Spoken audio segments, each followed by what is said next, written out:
Hi guys, it's me, Richard, once again. Hi, Alejandro.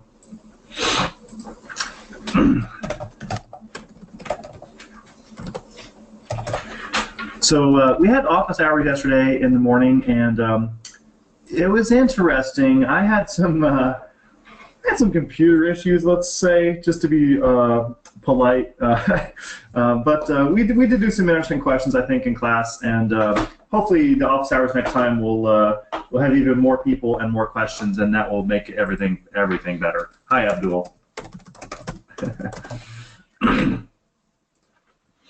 So just a quick look at the attendee list here: Abdul, Alejandro, Alexander, Asifai, thank you for coming off hours yesterday. That was good. Firas is here again. Hello, Firas. Julius also came office hours. Kamal was there, and Priska. Hi, welcome. Okay, so we actually have a lot of math to do tonight. So I do know I have been trying to keep it 50-50 between the math and the verbal. I don't know that's going to be possible tonight. We got a lot of math to get through. So this first section is about ratios and proportions. Actually, that's kind of a misleading. There's a lot more to it than that. There's percent change, mixture problems, rate, speed, rate of work, interest problems. So lots of different kinds of word problems, basically, is what they're called in GMAT land. So ratios, you can write them this way with the double dots. I very rarely do that. They can be written as a fraction. That's definitely another way to do it. I basically recommend that you move towards the fraction. That's the more, let's say, division. That's the more,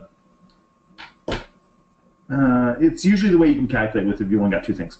If you do have three things or more, then you will have to go back and do the triplet.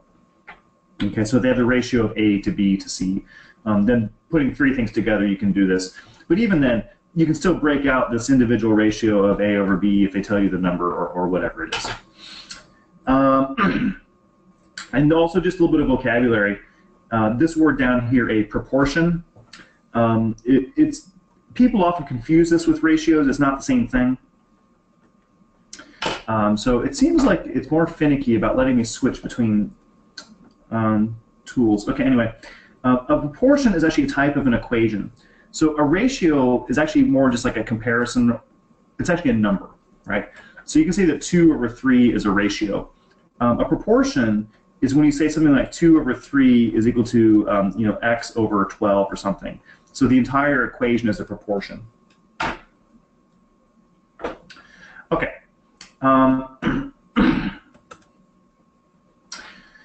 So when you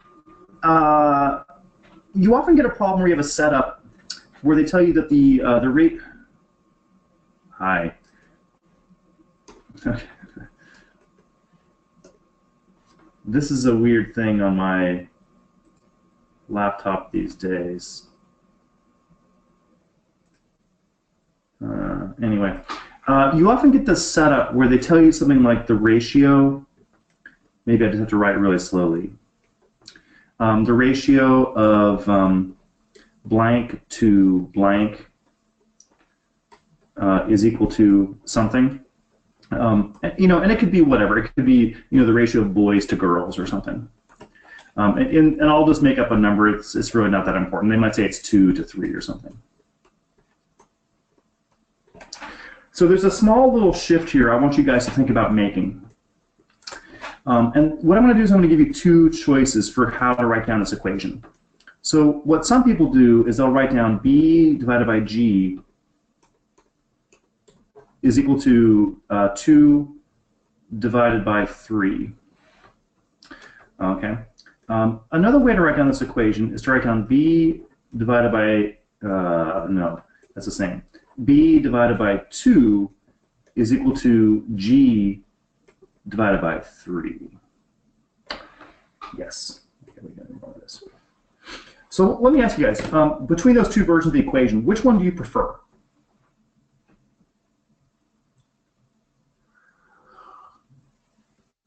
Yeah, Abdul says number one, and that's what most people say.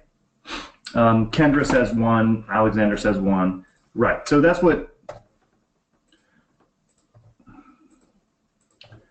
that's what most people say, and I get it. I mean, I understand it's the intuitive way to translate it. And actually, even in a data sufficiency problem, I still use number one because I think it's the more intuitive way to do it. However, there is an advantage to doing number two as well, which is this. Let's say they give you a fact, and they tell you that the total number of boys and girls in the class is some number. Let me pick some slightly bigger number, maybe let's say 40. Okay. So what happens is you actually get to do this. You can say that b divided by 2 is equal to g divided by, oh man,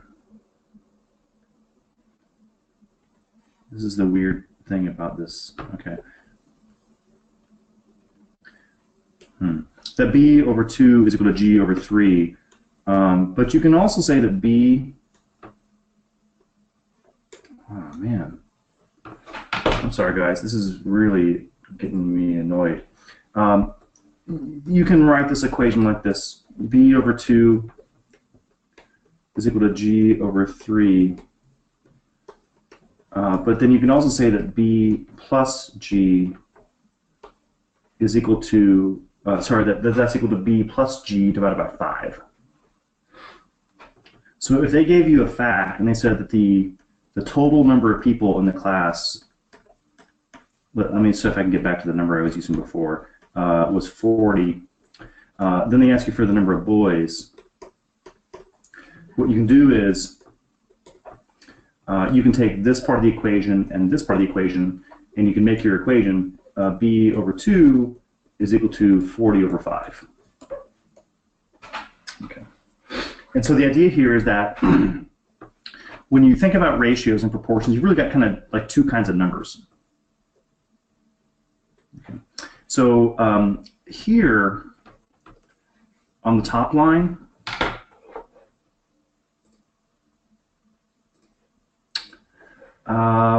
you can use, so here, man, here on the top line, the b and the g are what I would consider to be the actual values, right? And then down below, why does it keep doing that? Sorry guys, my pen has been acting really weird lately, and I'm very annoyed by it, so I apologize in advance. This is probably going to continue more tonight, and it's distracting to me, and I hope it's not. I know it's probably distracting to you guys too, so I'm going to try to minimize it as much as possible. But okay, so these numbers down here, the 2 and the 3, those represent, they also represent b and g, but they represent b and g in lowest possible terms. So in other words, after you reduce all ratios and all fractions down to the smallest possible number, you have the 2 and the 3 down here. But then what happens is when you go to the right here, you can just add or subtract numbers or do whatever you want with them. So as long as you keep the actual number on top, you know, if you add the two actual numbers b and g, all you have to do is on the bottom is add the numbers in lowest terms, add the 2 and the 3, and this proportion, this ratio, will still be in the same proportion. Okay, so that was easy. Okay, great. So here you have this question, and the challenge for you guys is to solve this problem by only using one variable. Okay, most people will try to solve it by using 2 variables. Your challenge is to solve it by only using 1 variable. So if you understand this proportion concept, you can do it with just 1 variable if you set your equation up carefully. Okay, so I'm going to give you at least 90 seconds here, maybe 2 minutes even. Give you guys a chance to work that out.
Okay.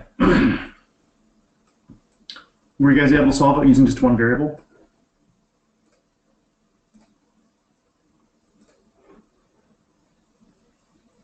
Okay. Well, at least you're being honest.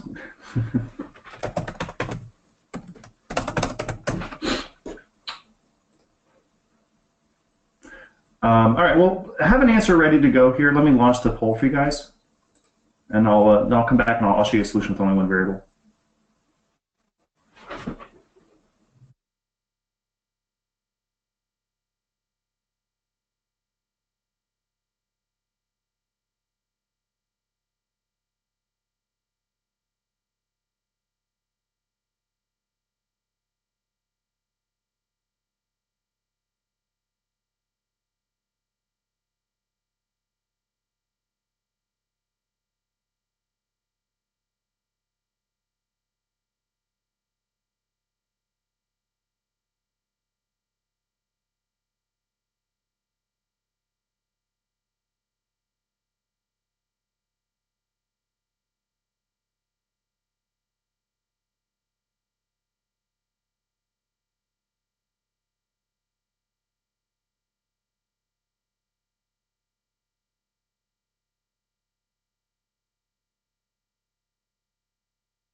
Oh, I'm sorry, guys. Yeah, thanks for reminding me. I'm having the craziest luck with the computer today. All right, so let's try to get it to the point where we have one variable. So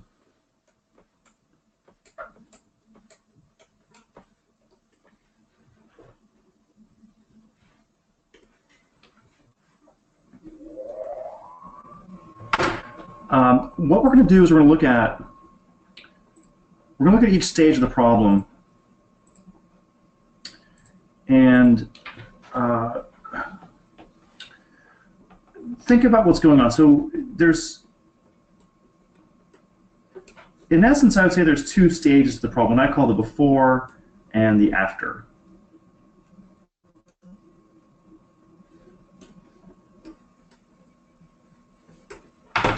So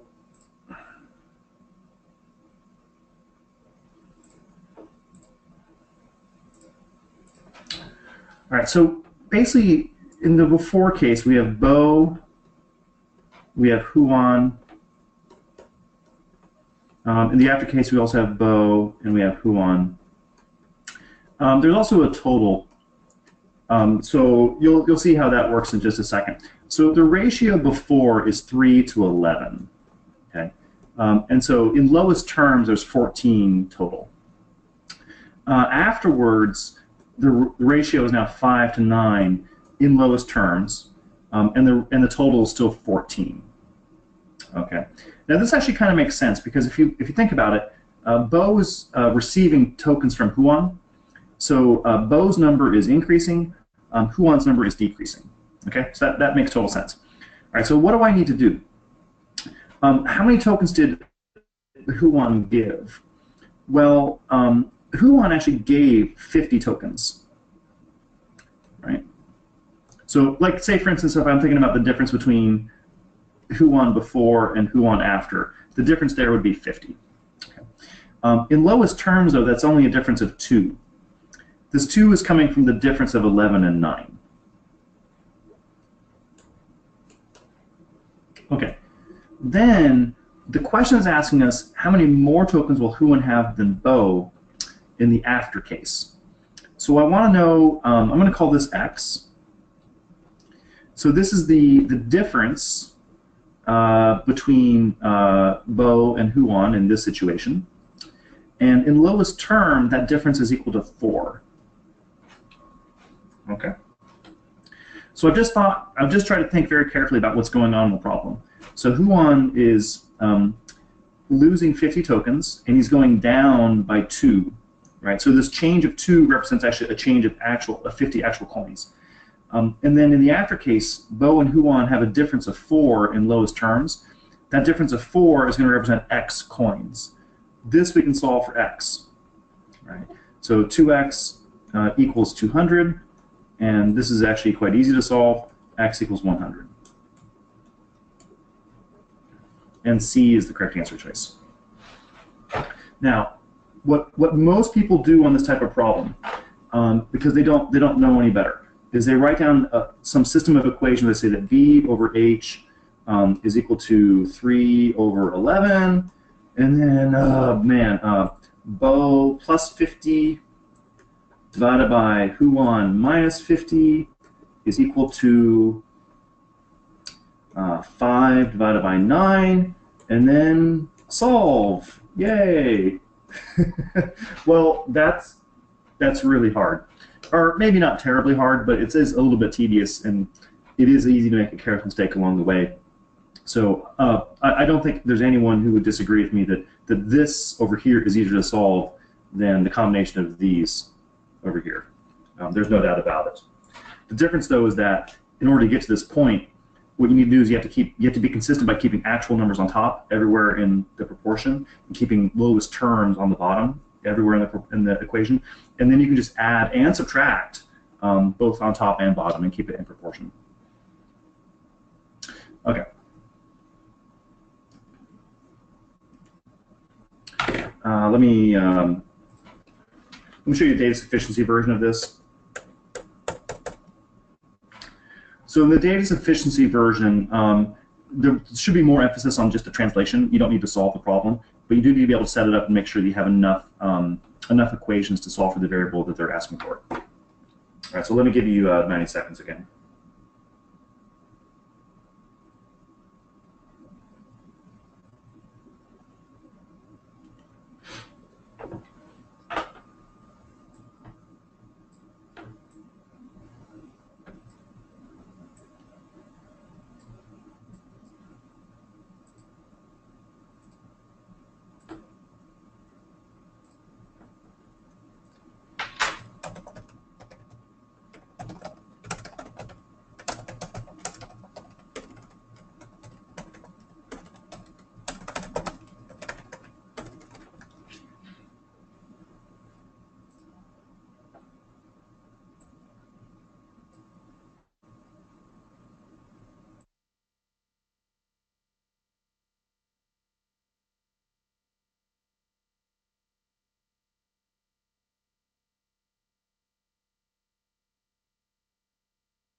Okay. Time to choose your answer.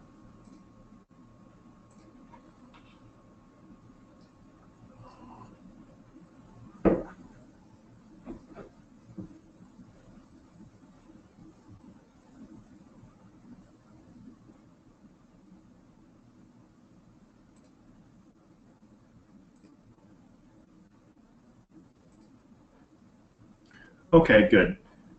So the correct answer is choice D. And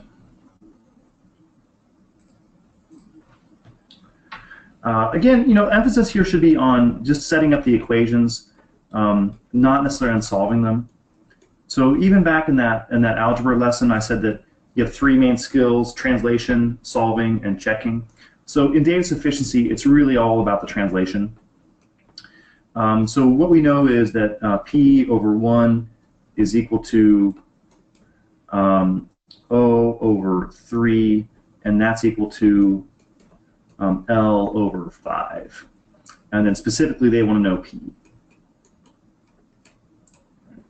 So actually, if you just know either one of the other 2 variables, you're going to be able to solve.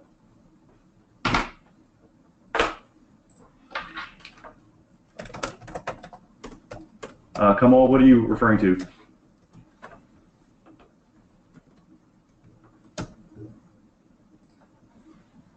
Mm-hmm. Okay, so so number one basically says that he bought a total of 27 potatoes, onions, and lemons. So you can write this as P over 1. It's actually almost funny at this point, is equal to 27 over 9. And that's something you can solve for sure. Number 2, you can write as P over 1 is equal to 9 over 3. And that's solvable for sure. And choice D is the correct answer. Yeah, no, because honestly, you just need one actual number. So just think in maybe slightly more conceptual terms. If you need an actual number, if they give you a ratio, but you need an actual number, then you need one other actual number somewhere in the problem as a seed to fill out this proportion, and then you can do it. Yep. Okay. Percentages and percent change. So just remember kind of the basics. Whenever you have percent questions, the word is usually represents the equal sign. The word of represents hello. The word of represents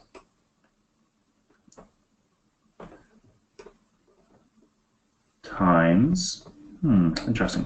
The word what is normally the thing that you will represent by your variable, which will be x or something like that. And then lastly, the word percent itself will mean that you divide by 100, whatever might be going on there. Percent change, slightly more complicated. So the way I look at it is that the percent change is equal to the difference between the two numbers divided by the original number. So usually people write this as the new value minus the old value divided by the old value, right? My background in physics, of course, inclines me to use the triangle to mean the difference in, and then use the O as the original number, and that's equal to the percent change. So if it's a percent increase, then the original number will actually be a smaller number, because when you increase from something smaller to something bigger. But if it's a percent decrease, then the original number here will actually be a bigger number. All right. And then so one other interesting thing about that is that when you divide by a smaller number, what that means is this will actually wind up being bigger. Because when you divide by something small, you get something big. And then for percent decrease, if you divide by something big, you wind up getting something smaller. Okay. If they ask you to calculate percent changes in sequence, like let's say they want you to calculate x, but then increase by 10%. The way I normally do this is put the percent change in parentheses. Just remember that you have to add 1 before you do that. And then you can calculate whatever number that might be.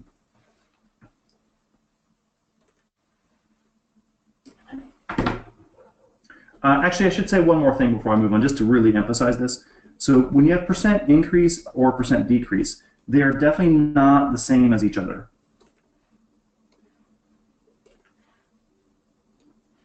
Well, okay, my pen's not covering right now, but definitely these two things are not the same. A percent increase and a percent decrease for the same numbers are not going to be the same values. I think so.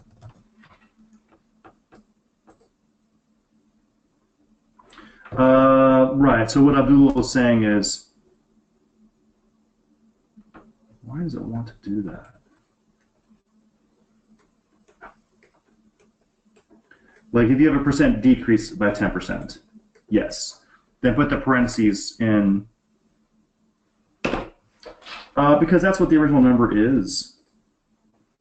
Like, okay, like let's say you have $100, right? And and that's in 2017, right? And then let's say it goes up by 10%. So in 2018, how much do you have? Well, what you do is you take 100 times 1 plus 10%. And that should be $110 if everything works.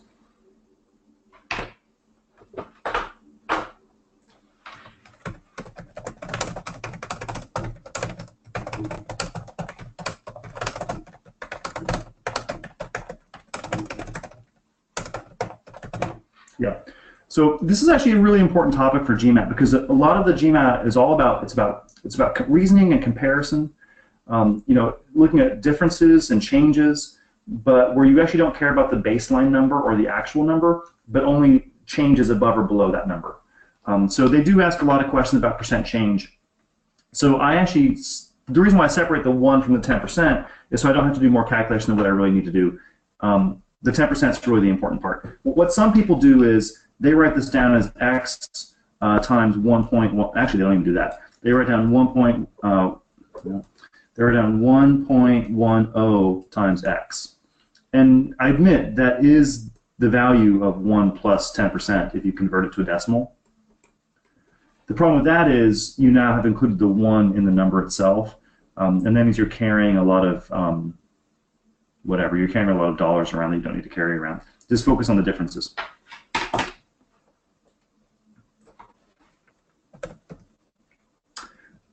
Okay. Tricky thing though in this issue is that when you have changes of percentages themselves, they can also have percent changes. So I'll let you guys think about what that means while you're reading the problem and trying to solve.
Okay.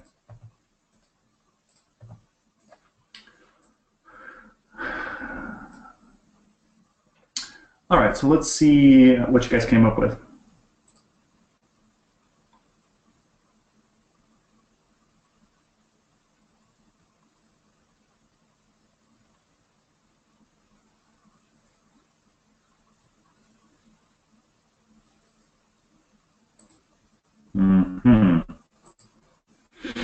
Well, not a lot of people voted, but the ones that did, for the most part, picked the right answer, which is D. Yeah, so you got to be really suspicious on a question like this with choice B. It's too straightforward just to subtract like that. So we want to know that the cost of the first plan is what percent cheaper than. This expression, what percent cheaper than, is a way for them to ask for a percent decrease. Okay, so then we have to compare the two plans.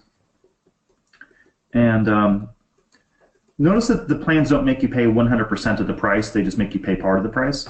So with the first plan, I think you wind up paying 10%. And then with the other 5 payments of 5% each, you pay another 25%. I think you wind up paying a total of 35%. And then with the second plan, you pay 5%. And then 10 payments of 4% each.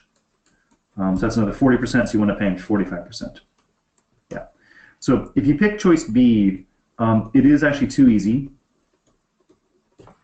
So what you want to do is you want to think about when you go, if you decrease from 45 to 35, right? What is the percent decrease? So the percent decrease formula says you take the difference between the two numbers, which is 10, divided by the original number, which is 45. Okay. And so then there's a couple things you can do when you get to this point, right? So D is the correct response, and that's what you guys chose. You can get there a couple different ways. One way is to simplify this into lowest terms and recognize this as 2 over 9. And then basically just know that that's equal to 22% repeating. That's one way to do it. A slightly different way to do it is to compare it with something like 20 over 90. And then realize that that's something along the lines of 22 over 100. Or at the very least, that 22 divided by 90 is going to be slightly more than 20%. So you can do sort of a sanity check there and say that it's going to be 22%.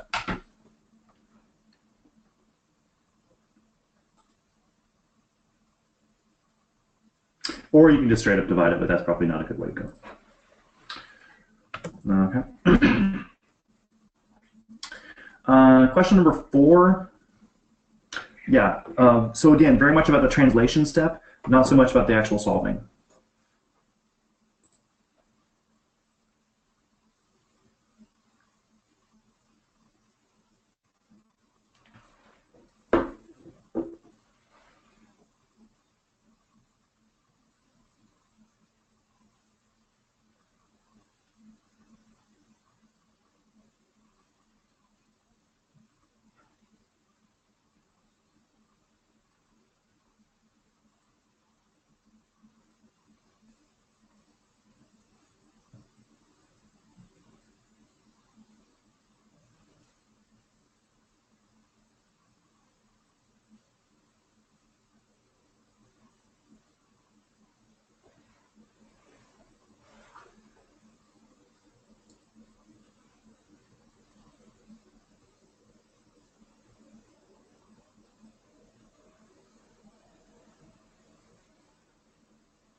Okay.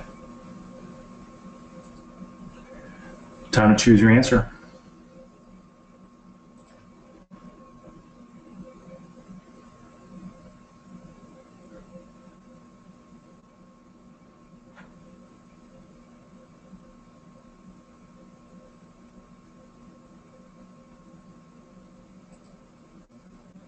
Yeah, this one's pretty good. So the correct answer is B. A is actually a little bit too simple. B is the correct inequality. So why?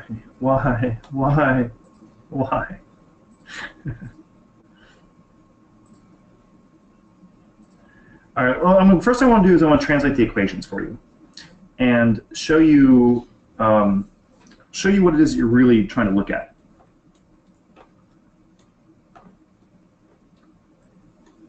So this first statement says Toby collected X% more cans than Grace. So you can write that as T is equal to Grace times 1 plus X%. Okay, great. And then Haru compared to Toby compared collected Y% less. All right. So what we want to do is we want to go from Grace to Haru. So what that really means is that Haru is equal to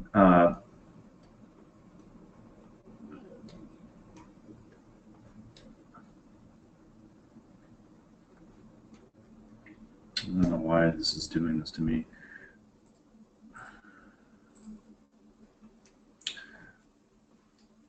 So it should be equal to Toby, and it's just a product of both of those things. So it should be Toby times 1 plus X percent, and then 1 minus Y percent.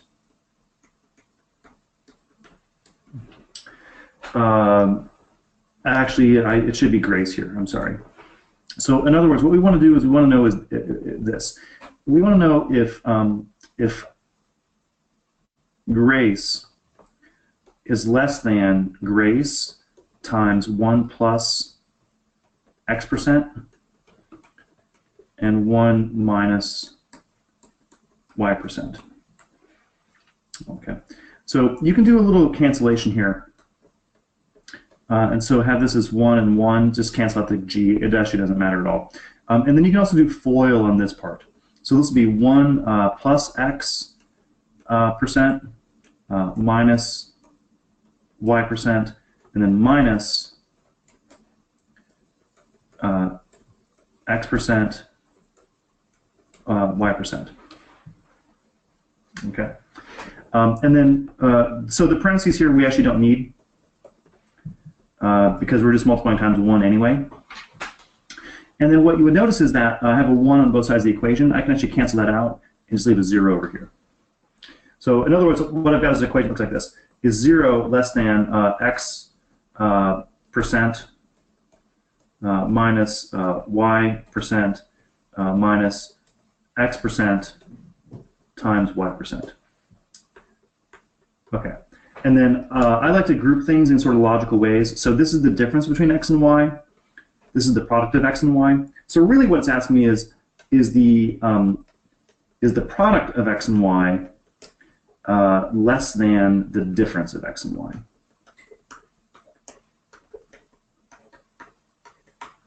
Okay.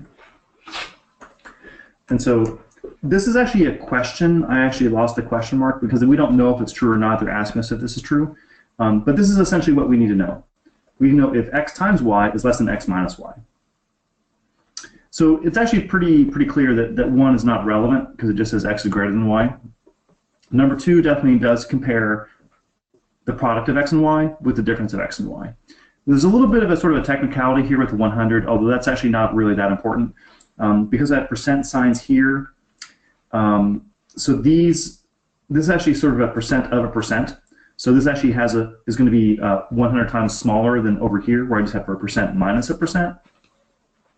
But other than that, number 2 is actually exactly what it is that they're asking for, and B is the correct answer.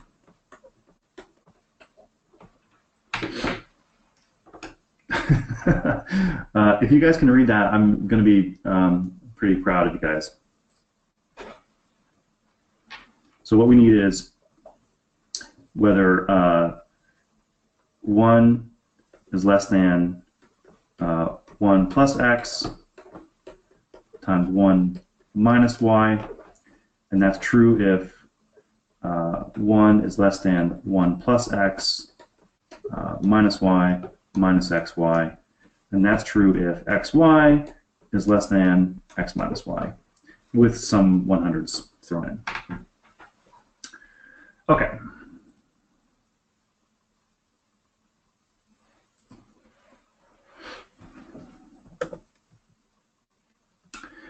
Mixture problems are a type of weighted average, basically. So this next topic,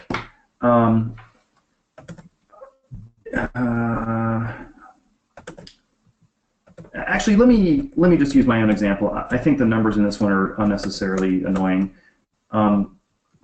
So let's say you have this. Let's say you have 2 brands of vodka. Okay.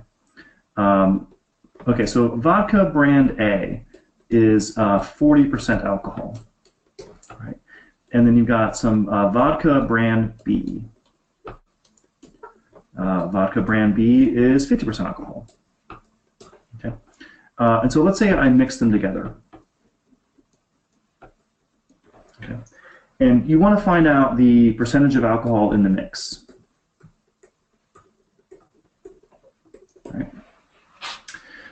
So what do you know about that? Well, basically the answer is it's got to be somewhere between 40% and 50%.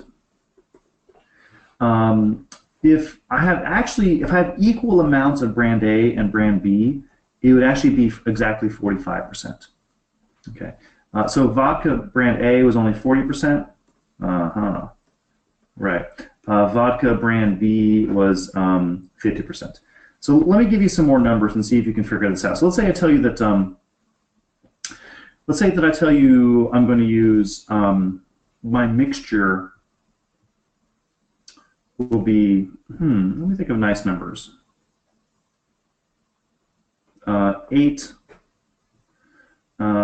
liters of A and 2 liters of B. Okay, so now, based on that information, you definitely can tell me the percentage of the mixture, right? So one thing you can kind of answer as sort of a stepping stone just to prepare yourself is whether the answer will be more than 45 or less than 45.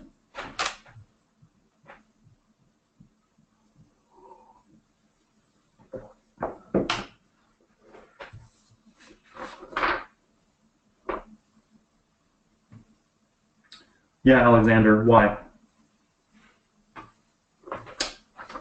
And Alejandro also said less. Why?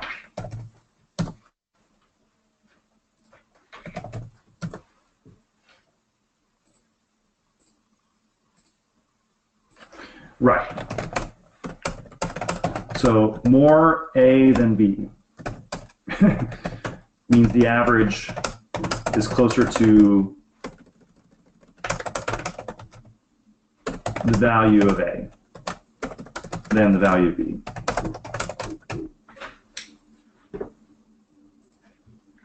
Right, good.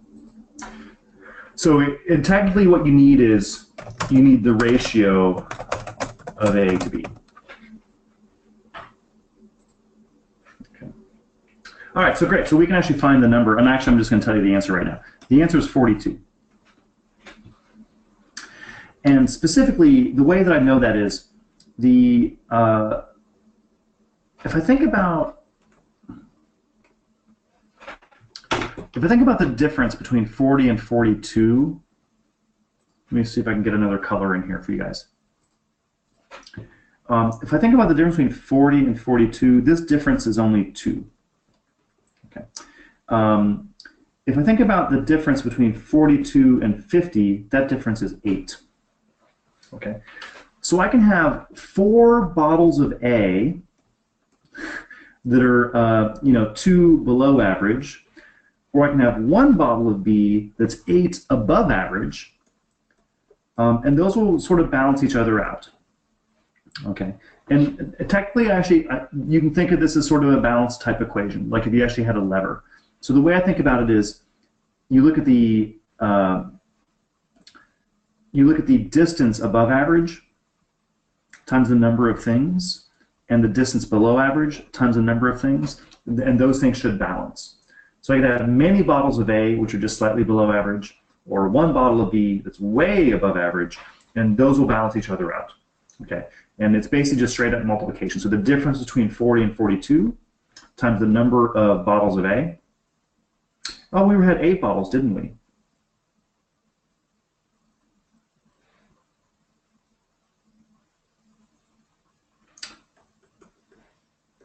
We had 8 bottles of A times 2. Sorry. And then for B, we had 2 liters. And that'll be 2 times 8. Yes, and that is still correct. Okay.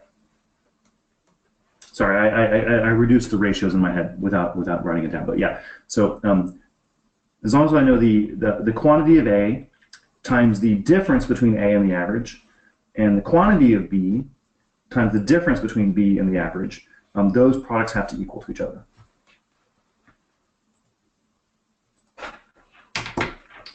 Okay.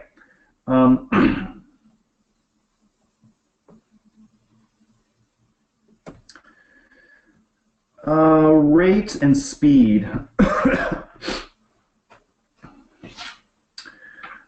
So this is really the key equation. Distance is equal to rate times time.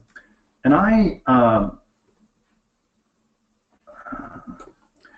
For reasons that I don't know, maybe it's just my own personal habit, I always put the distance on the right, so rate times time equals distance. There's actually several other ways to write the equation, say that right is equal to distance divided by time, and etc. I don't use any other version. I just use this one pattern. And the reason why I do that is you normally get more than one object in the question, or maybe more than one phase of motion.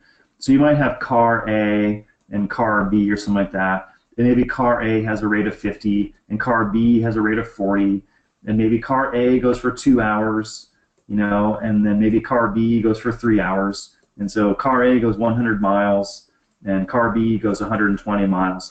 Basically, the way I think about it is I just use my RTD equation, sort of like the header of a bunch of columns, and then each row, I'll use that to calculate each object, or maybe each phase of the problem, and just set up a kind of a table with all the numbers that I need.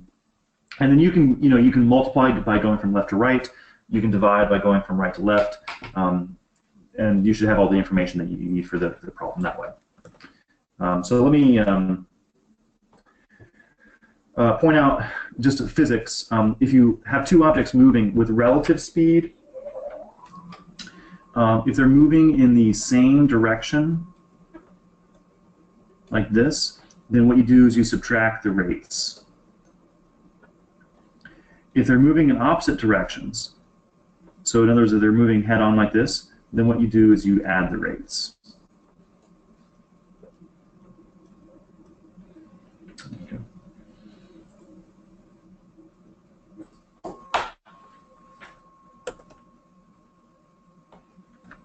Okay.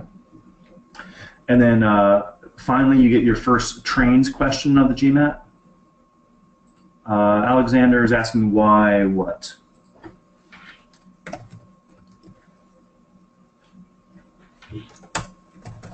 Why do you add the rates?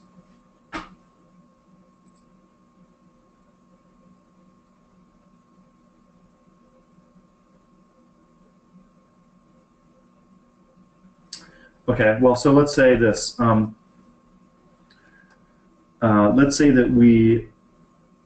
Let's say we're both at the starting line, and let's say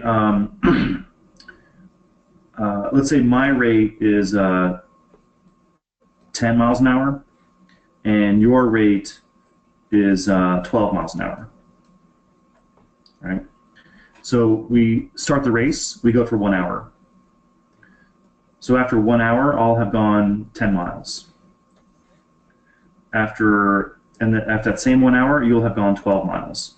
So what's the difference between us? Right? So the delta here of the distance is going to be 2 miles. Right? So in other words, if you have two trains on the same track and they're trying to pass each other, like what you care about is the difference between their rates. So I can get this number 2 here by taking the difference of the rates times the time. That'll give me the difference of the distances. So in other words, I can take 12 minus 10 times 1. So that'll be 2 times 1. And that'll give me the correct difference in the distances, and that's a 2. If you're heading head on, the same logic applies, except you'll be adding.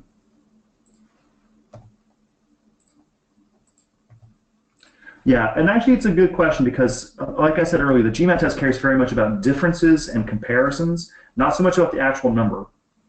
So like if this were to go on for a while and you said, well, Richard went 720 miles and Alexander went 680 miles. So if we take 720 divided by 680, we'll know the difference is 40. So in that situation, there's usually a way to work out the difference itself without knowing what the two individual numbers are. You do it in Davis efficiency all the time, and you should be able to do it in problem solving as a more efficient way to solve a problem. Yeah, so focus on differences and ratio. So differences and comparisons as much as you can. Okay, so how many miles will train A travel before it passes train B? Good luck.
Okay.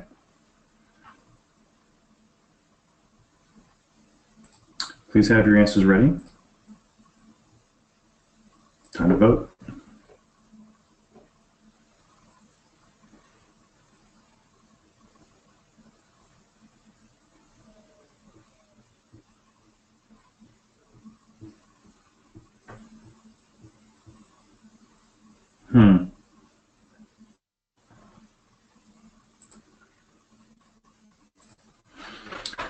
So E is a trap.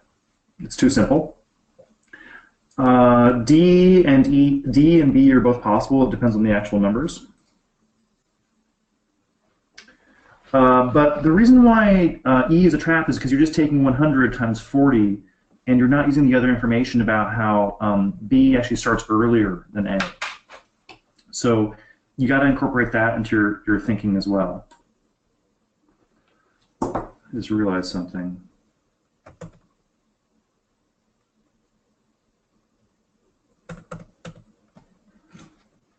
Hold on one second, guys.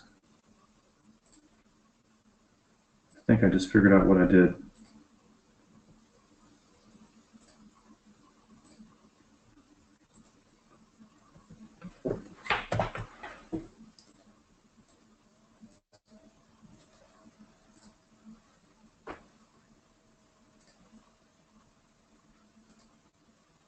Interesting. Okay. All right. So what we need to know is the rate, distance, and time for both train A and train B.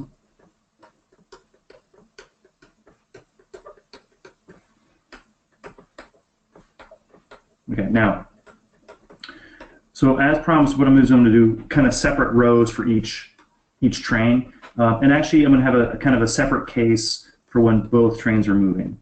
All right. So the original distance is 100 miles. I'm not going to use that just yet. Train B starts its journey towards train A at 60 miles per hour. Okay, so I know the rate of B is 60. Half an hour later, train A begins moving toward train B. Okay, so what that means is B actually gets a head start of half an hour. Right? And I can actually stop and calculate this right away. Within that half an hour, it will go 30 miles. Okay, so what's left is 70 miles. Okay, and during that so for that 70 miles, both trains are going to be moving. Now I don't know the rate for A is 40. The combined rate for the two trains is 100. So for this other 70 miles, it's like I'm having one train go 100 miles an hour.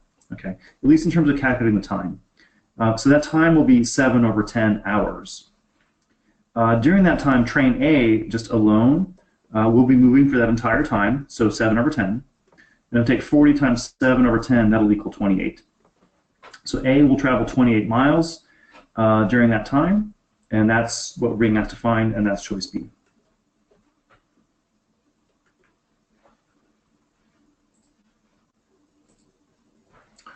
Okay.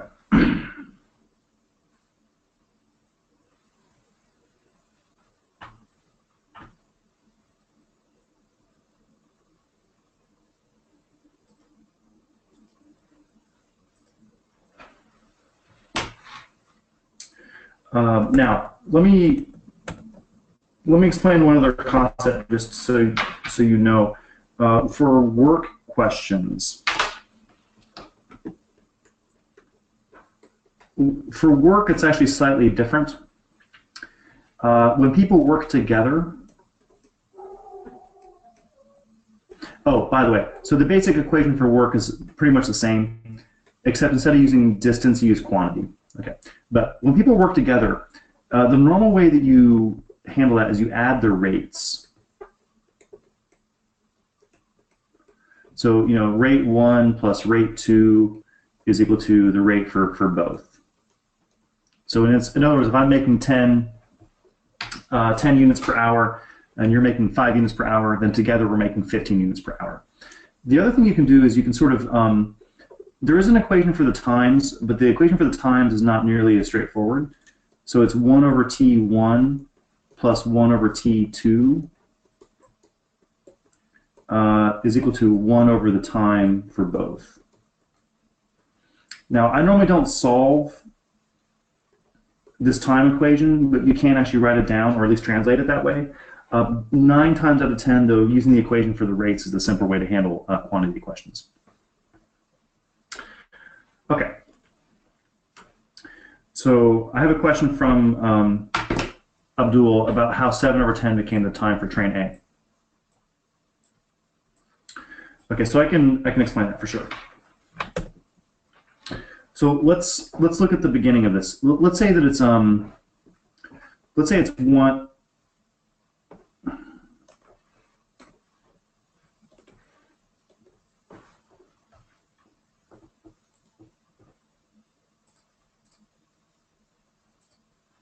Okay, let's say it's 1 o'clock.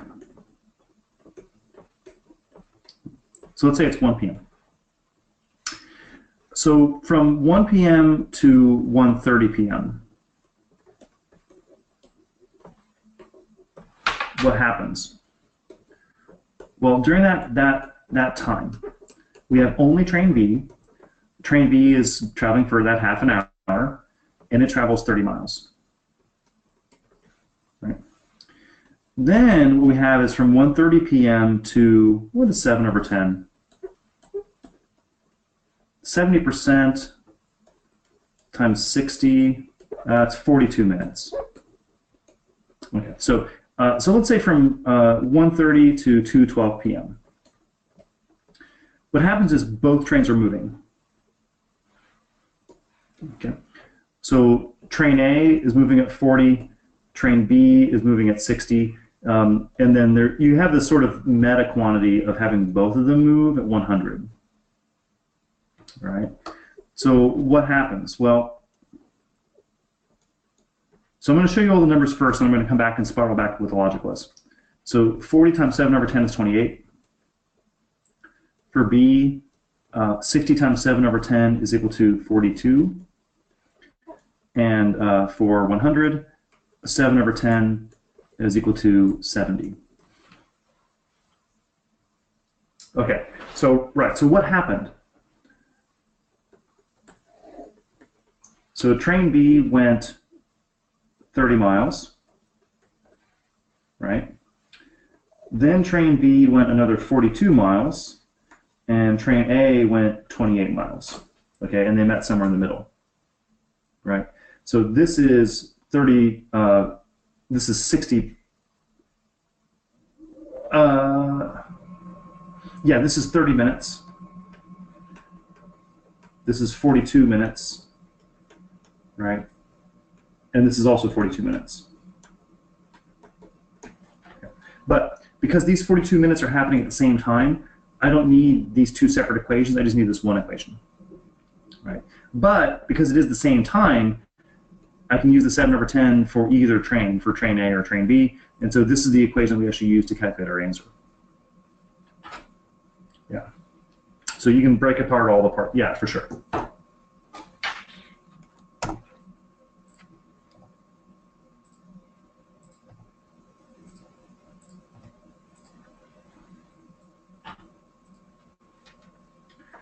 Okay, so I think, yeah, so work, as I said a second ago, so if you're working together, you add the rates.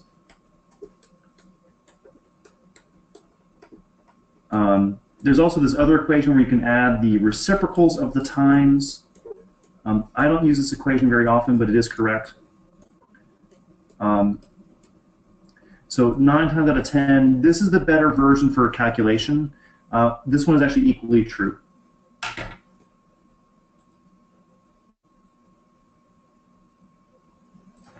Okay, so problem 7.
Okay. Please have your answers ready.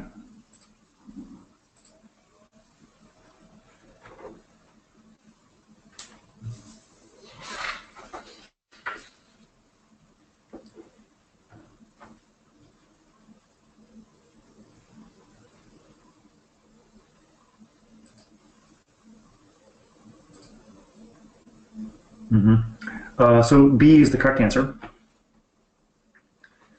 I'm surprised nobody chose C. Maybe I've scared you guys off that trap sufficiently now.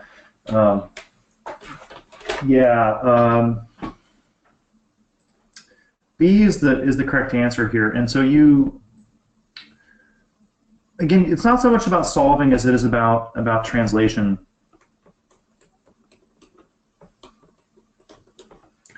And I will do this. Okay. So the FAP says that the 3 carpenters work together, they can build the shed in 8 hours. So what that means is 1 over the time for H plus 1 over the time for J plus 1 over the time for K is equal to 1 over the time for all of them, which is 8. So take a quick good look at this and realize that you have one equation here and you have 3 variables. However, that's actually a little bit wrong because they're asking about the time for H. So we need to solve for this piece right here. What that means is we can actually do a little bit of chunking and put these 2 together and treat them as if they're one number. Okay, so it looks like it has 3 variables, but in reality we actually only need 2 because we have H versus J and K. All right. So statement number 1 gives us H and J. So this is that 1 over TH plus 1 over TJ is equal to 1 over 12. And that's actually not enough because we don't know how much of this is H and how much of this is J, so 1 is insufficient.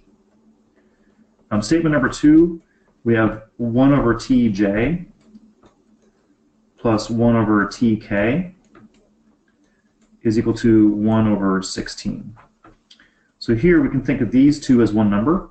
That fits in here. That is enough, and B is the correct answer.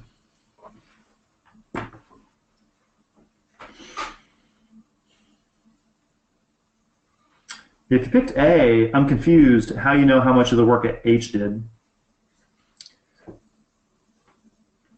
And if you pick D, well, I'm still confused about why you thought number 1 was sufficient, because when you have H and J, the combination of H and J in number 1, you have no way of isolating how much was H, how much was J.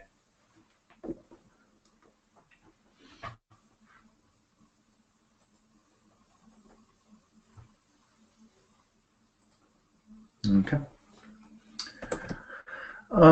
Interest, compound interest, and simple interest. So let me just explain that a simple interest is just a normal percent increase or percent decrease. So essentially, if you start with $100 and you have simple interest and you add, let's say 8%, then that's all you really need to do. Okay. If you have more than one period with simple interest, they actually do it kind of a weird way. So you would just take 1 times, maybe if it was 2 years, 2 times 8%, and then just add that on to your 100, whatever that is. So this is definitely not the way that it works in the real world, but it is actually close enough for a simple approximation. And definitely remember there's no calculator on the GMAT, so you definitely need to be able to calculate simple interest, even if it's not the true way of doing interest. Okay, now for compound interest, there's a kind of a more complex looking formula. And let's just move on to it right now. Yes.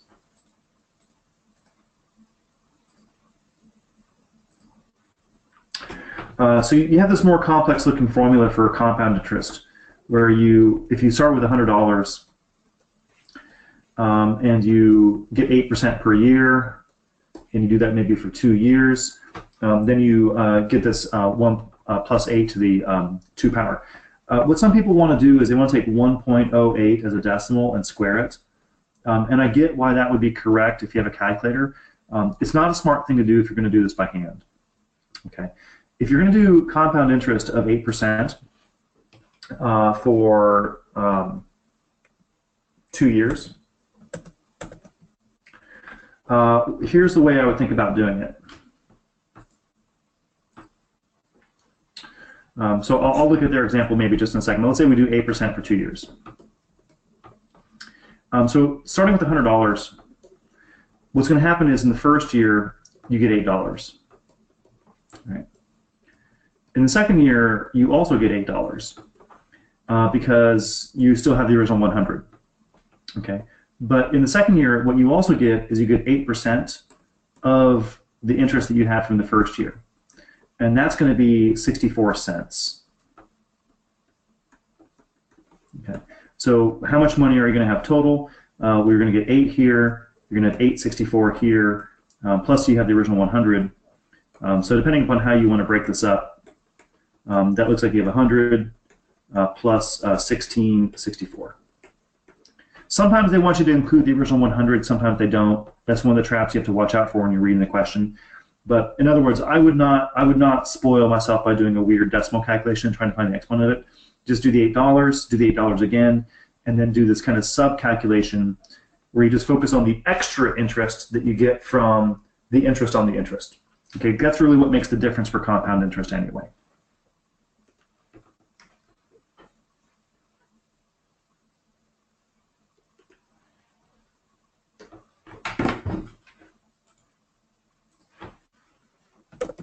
Okay. So it's actually a lot, and I've been moving through it fairly fast, but I really want to emphasize how important these types of problems are for the GMAT. Word problems really are the bread and butter of the GMAT. You do see all these types of problems on every test. You always see ratios, fractions, percentages, averages, rate. You'll definitely see it on the real GMAT. So don't slack off on these types of problems. The one exception here is interest. You may or may not see an interest problem on the real GMAT, but every one of these other types of questions you definitely will see. And then you've got your homework, of course, in the app and also in the official guide.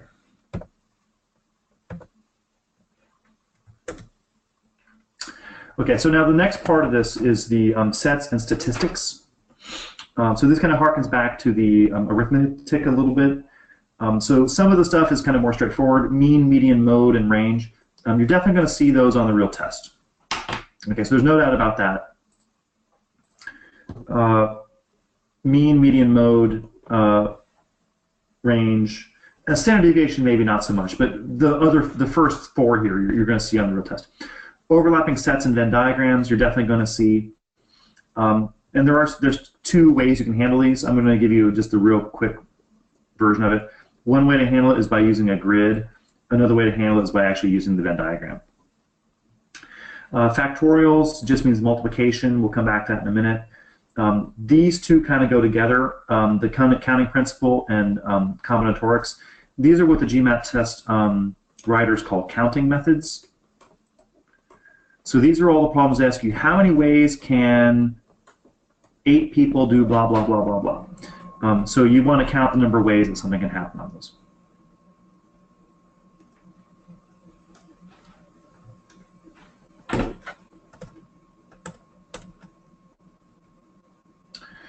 So just the definition, so again, the mean or the average means you take the total divided by the number of numbers.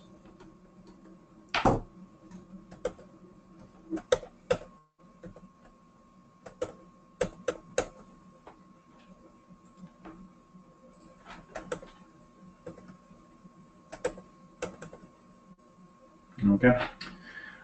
Mode is the number that is the most common. They don't test this very often on the GMAT. I have seen it sometimes. Range, they do test a little bit more often. So it's basically the biggest number minus the smallest number. And I think I accidentally skipped median. So median, they definitely test. So median is the middle number. Okay. That's if you have an odd number of terms. So if you have maybe 3 numbers or something like this, the median will be the middle number. If you have 4 numbers, 2, 3, 5, 7, then what you do is you take the middle 2 numbers and you take the average of those 2. So you take 3 and 5, and I guess the average is 4.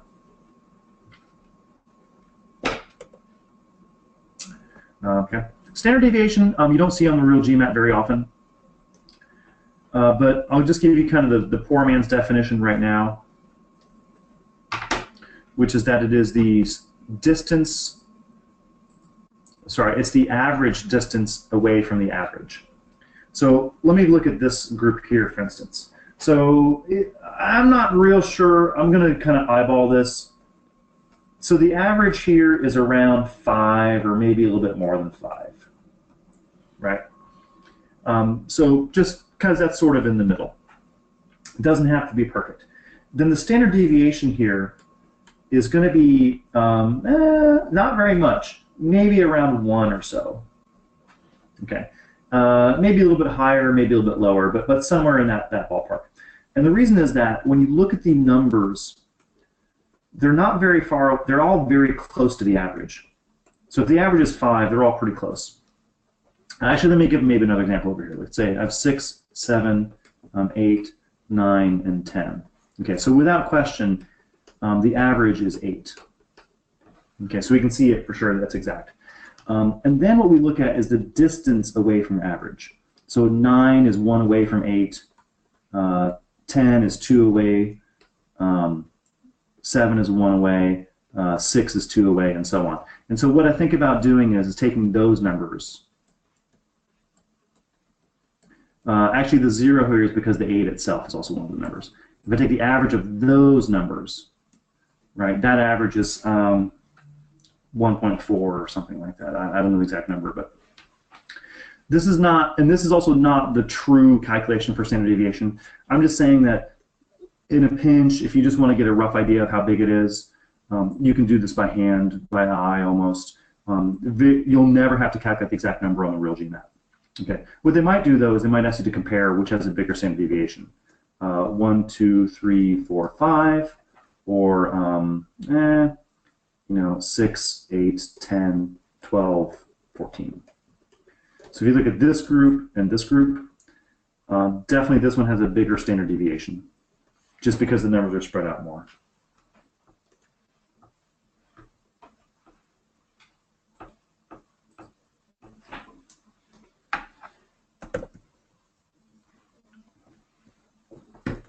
Okay, and then they love these questions where they do min-max issues, and there may not necessarily be a great mathematical principle, it's just applying the definitions. Okay, so you have 90 seconds.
Okay.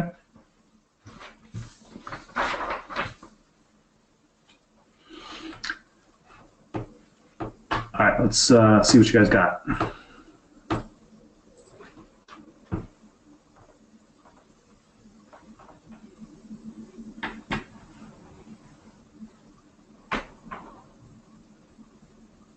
Interesting.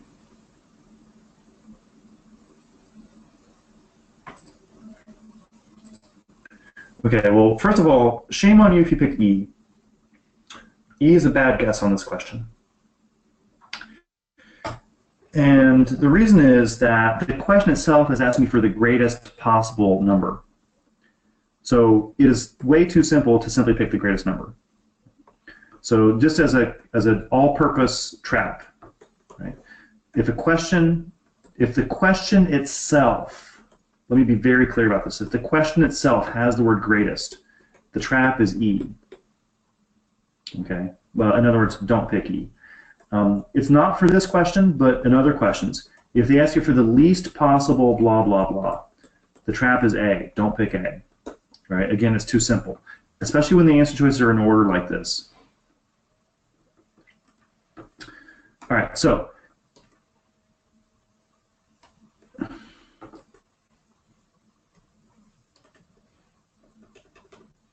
I don't know why it does that.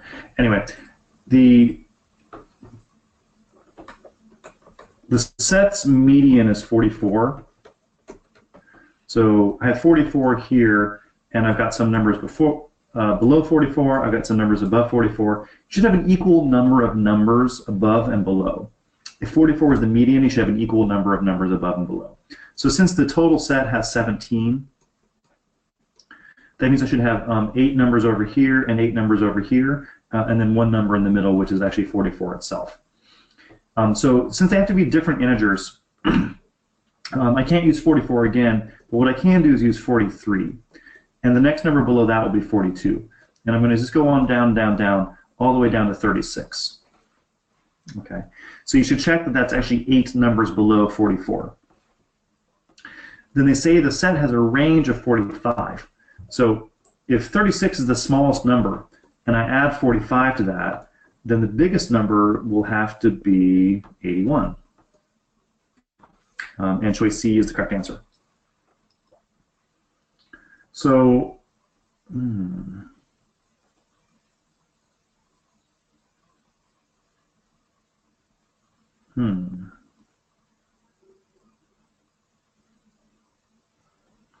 The people that picked D or E on this question, did you actually work out what the numbers were? Did you work out what the biggest number would be and the smallest number would be to get 88 or 89? Or were those guesses, or how did you get that?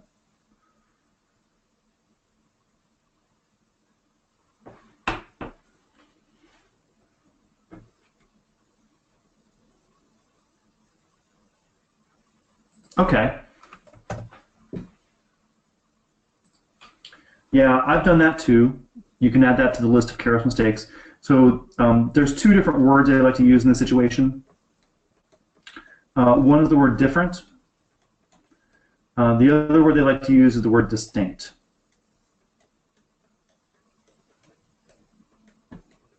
Yeah, and that's definitely an important thing. Sometimes actually when I'm reading the question, if I see the word different or the word distinct, I'll just jot down a little not equal to sign on my scratch paper just as a reminder that the numbers can't be the same number. So I guess maybe the people that picked 88 used all 43s, and the people that picked 89 used all 44s. Is that right? Yeah, actually, there's one other reason why 89's. I hate to be really harsh, but I feel like you need it. It's really too simple to do this. Just take 44 plus 45. If you ever just do a simple, if you ever just do like a simple one-step calculation with the original numbers in the problem of times, divide, plus, minus, whatever, and pick that number, again, that's a trap. That's too easy, right? There's enough layers of complexity that you can't just grab numbers randomly and add them and get the right thing.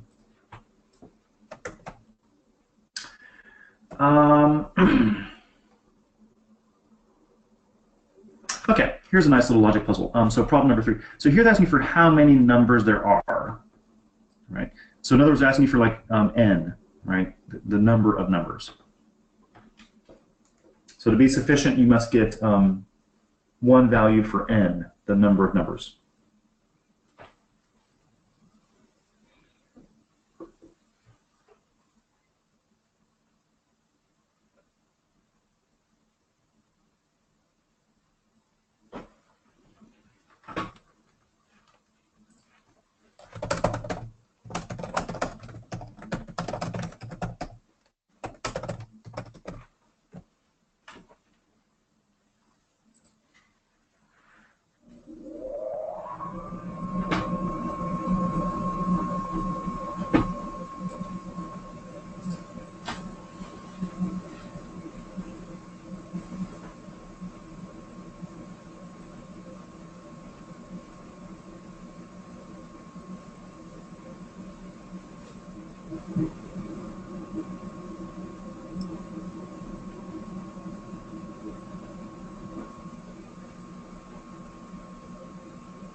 Okay.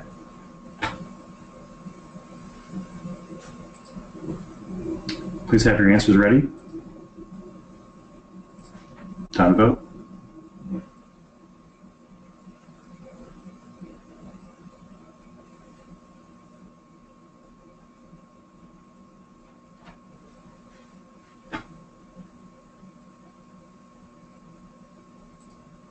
Mm-hmm. Yeah, so D is the correct answer.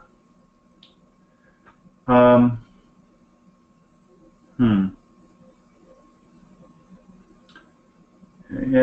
I'm kind of curious how someone would pick B. I'll think about that for a moment.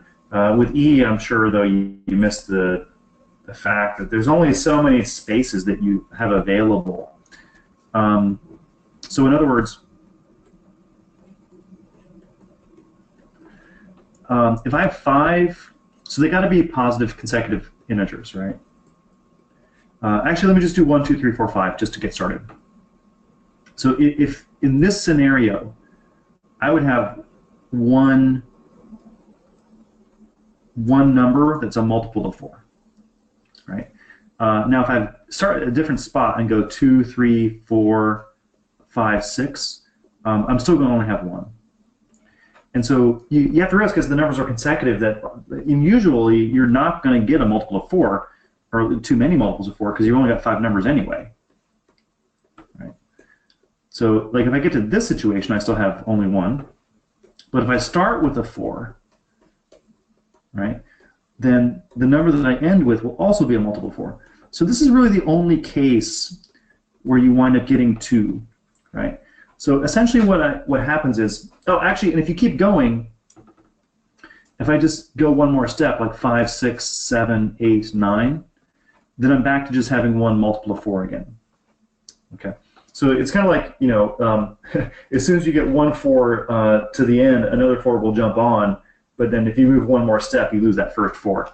So really, there's kind of a special case. The only time you ever get 2 is when you have a 4 at the beginning and the end. Now, statement number 1 says the median of the set is odd.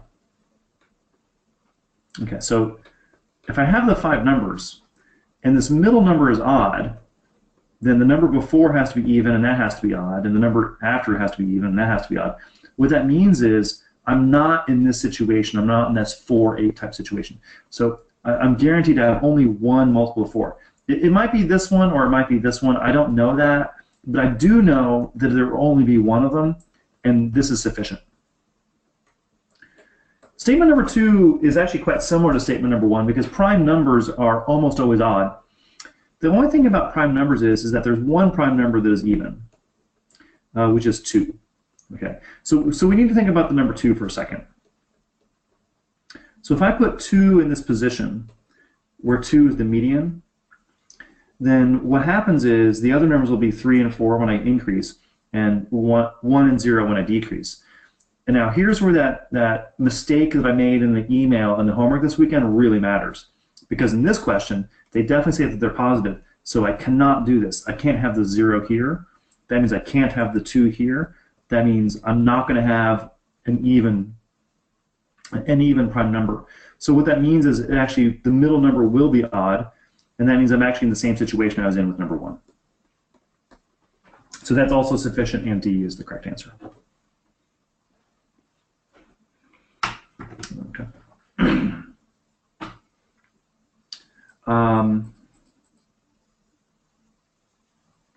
So I'm curious about the people that chose E on this question. What other information did you want to have, or why did you think that it was not enough?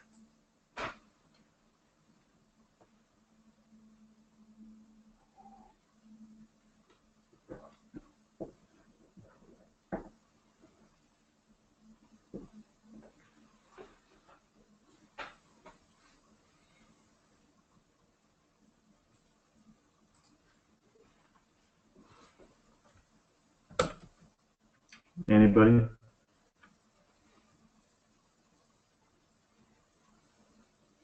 Okay.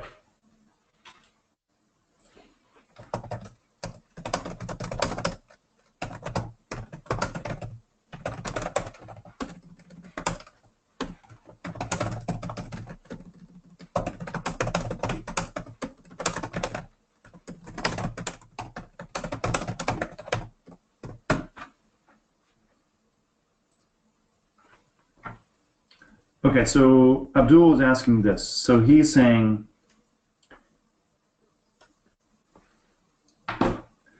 dear computer, I hate you. Okay, so what he's saying is that in this situation, let's say we're doing fact number 1, 2, 3, 4, 5, 6. That 4 is the median, but it's not odd, right? So what does that mean? Well, what it means is that you cannot plug this in.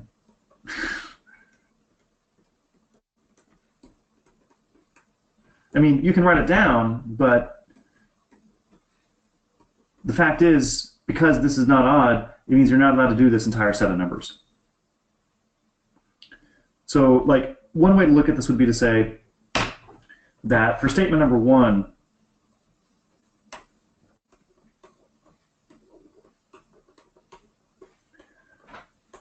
I'm going to look at all sets of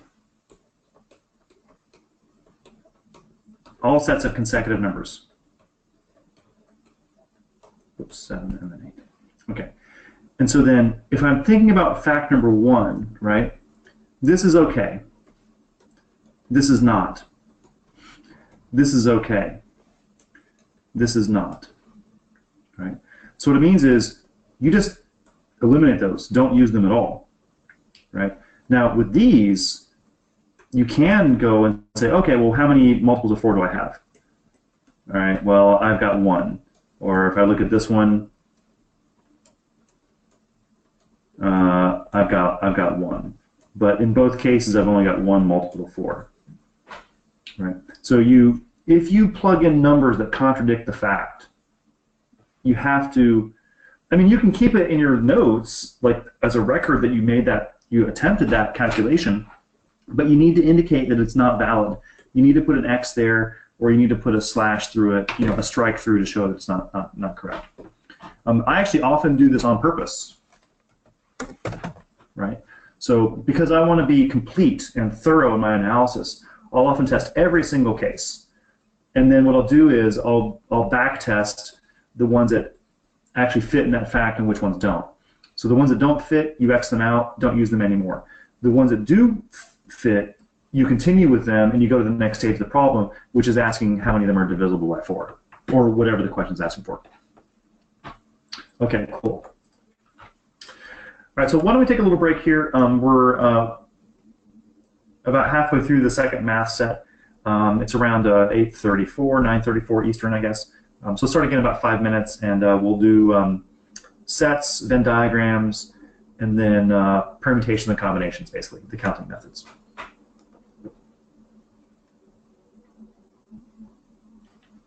Okay, so see you guys in about 5 minutes.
All right, welcome back, guys.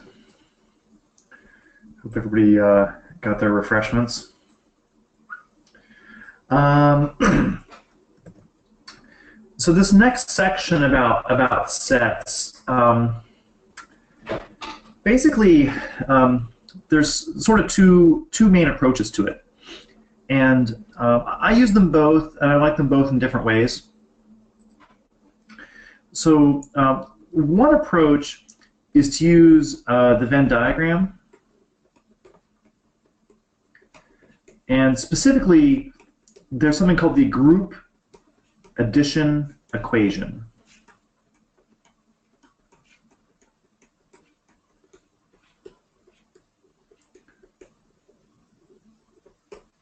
Okay, so in a Venn diagram, you have two groups and they overlap. And then that might be contained in some sort of bigger set, so it's possible that there are some people here that are in neither set, right? The group addition equation says that the total number of people is equal to the number of people in group 1 plus the number of people in group 2 minus the people that are in both groups plus the people that are in neither group. Okay, so here's the B, here's the N, the neither. And so group 1 would be all of this circle, and group 2 would be all of this circle. Okay, that's one approach. The other approach is what's called the group grid, or sometimes the group matrix.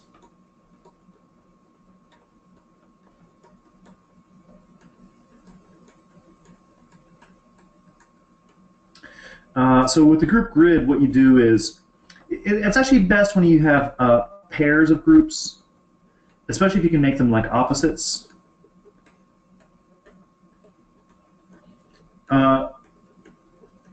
Basically, anything can be opposite if you really want to be. I mean, if you want to say a cat is the opposite of a dog, I guess you could. I mean, from a mathematical point of view, I think you might be allowed to do that. So the way this would work is maybe I have men in a group, I have women in a group, and I have a total. But then maybe I have some other variable, like I have smokers, I have non-smokers, and I have a total. Okay. And so, you know, they might give you some number like there's 100 people total. They might tell you that there's 10 men that are smokers. They might tell you that there's 45 men, and they might tell you that there's, let's say, 35 smokers total. So to solve this, let me just point out that you do need to have four values. Okay, so I gave you 4 different numbers in this grid. You can work out all the other numbers in the grid just by adding and subtracting. So like for instance, I have 45 men, 100 people total, so I can fill in this number by subtraction. There must be 55 women. Then if I just look at the smokers only, there's 10 men that are smokers. I have 35 people that are smokers total. That means there must be 25 women who are smokers. Now I can go up and down and do some subtraction. So I have 45 men total, 10 that are smokers. I must have 35 that are non-smokers. Out of the women, we have 55 women, 25 smoke. That means we must have 30 that don't smoke. And then this last number, we can actually calculate in 2 different ways. Going from left to right, we can add 35 and 30 and get 65.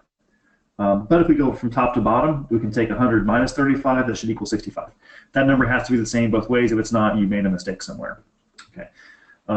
So with the Venn diagram approach, I normally just use this when I have a kind of two groups, like maybe people that study German or people that study French.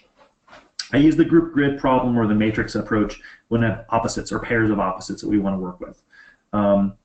Actually, technically, they're theoretically equivalent. You can solve any problem by either method, but it just seems that in practice, some problems work better one way or another.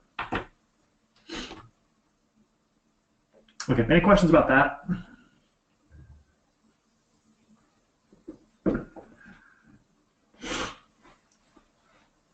Nope. Okay.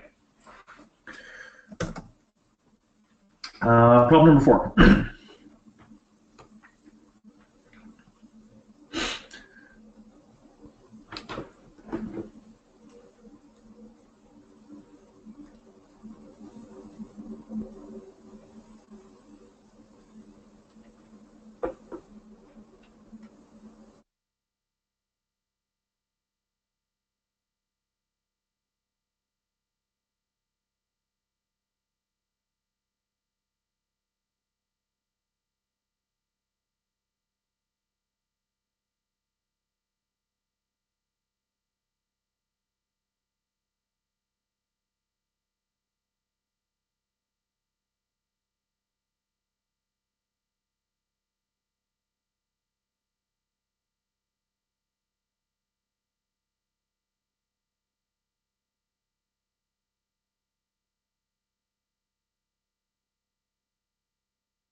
Okay. Time to choose an answer.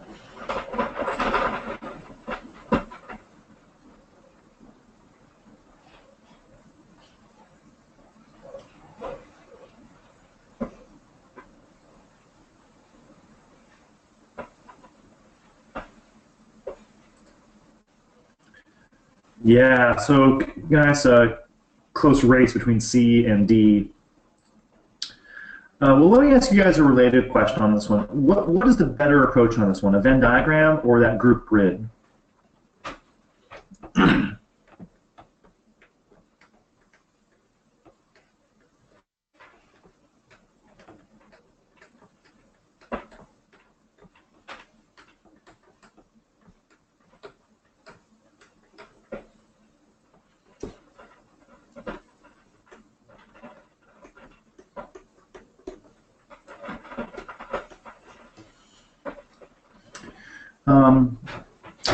So since we don't really have opposites here, I mean, we just have these two sets, P and Q, I would just go ahead with the Venn diagram.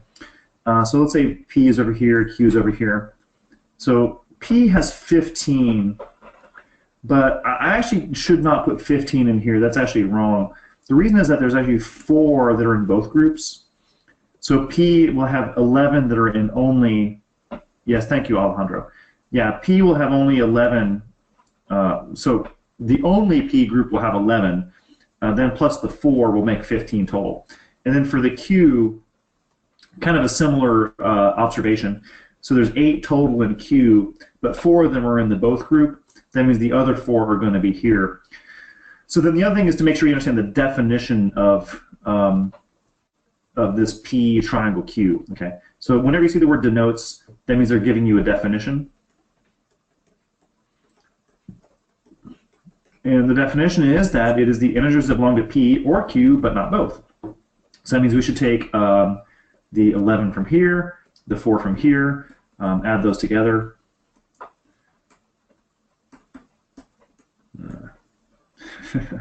And choice C is the correct answer. Okay.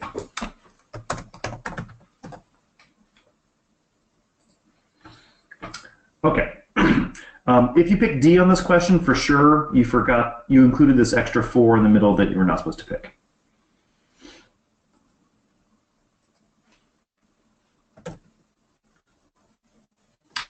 Okay. Example number 5. So I'm going to ask the same question for you guys, by the way, whether you think it's better to use a Venn diagram here or to use a grid. Okay, 90 seconds.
Okay.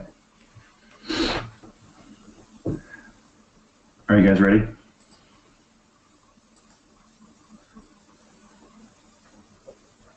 This one's tricky. I got time to vote.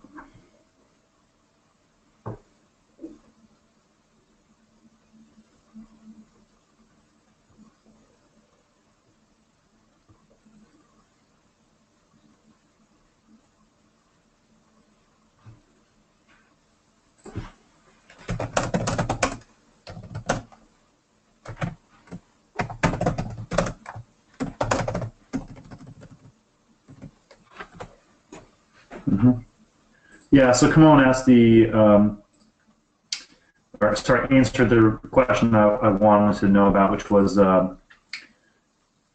whether you went with the Venn diagram or the group bridge. So, so Kimon said Venn diagram, and yeah, you can. I didn't on this question, but I might do it both ways if you really want to see it, just to compare. But there's definitely something sneaky going on. So let me show you how the grid would set up first. So my opposites here are going to be pizza, no pizza, right? That's one pair of opposites. Another pair of opposites is salad and no salad.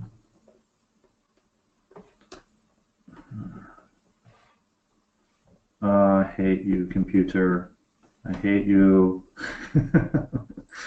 Oh my God.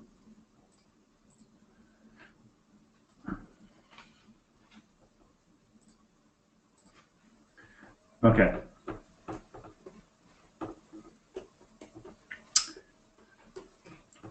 Yeah, this is so ugly. I'm gonna start over. So pizza, no pizza, total. Salad, no salad, total. Since it's a percent question, we can use 100 for the total. That's fine. 45% of the customers ordered salad, so this will be 45. Okay. They ask us for the people that ordered just pizza. That's actually this number here, people that ordered pizza but not salad. Now, statement number one says 30% of the customers ordered neither a pizza nor a salad. Let me just say that my experience on these questions is that neither is the magic word. For some reason, it just seems like whenever they have the word neither, it always works. So if I know that 30 ordered neither, that would actually be this number here. Okay, so if this is 55 and I know that number is 30, I would know this number here. Actually, I should put the number in for you guys. So this is 30. This number would be 25. And number one is sufficient. For number two, they say 25% ordered both. So both salad and pizza is this number up here. But actually, that's not enough. So if I know that, if I know this is 25, and this is 45, and this is 100, what's this number? You actually don't have a way to know. So the correct answer here is choice A. If you go with the Venn diagram,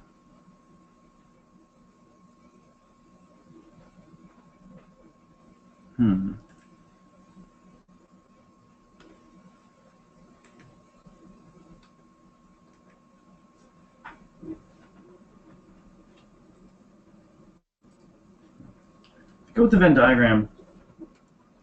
Let's say we have salad, we have pizza. This is 45. We want only this part here. People that ordered just pizza. Yeah, then we have a neither group here, which is 30. That would mean 75. That would mean this is 25. That would be enough for number one. For number two, that we would know this is 25, we would know this is 20, we wouldn't know how much was this or this. Yeah, you can do it either way. You can do it either way. Definitely when I do Venn diagrams, I like these lines that go underneath, that go from left to right, showing me how much I'm including, just this part or this part as well, or you know, how much. Okay. Did I say there's going to be a lot of math tonight? I did say that, didn't I? Factorials just mean multiplication, so no need to elaborate any more than that. Just go from 5 down to 4, down to 3, down to 2 to 1. One thing you can say, though, is something like 8 factorial technically is just equal to 8 times 7 factorial. So if you, maybe not this specifically, but if you want to have 8 factorial divided by 7 factorial, you don't have to write them all out. You can just have 8 and then 7 factorial and 7 factorial, and then have those factorials cancel out and just leave yourself your 8.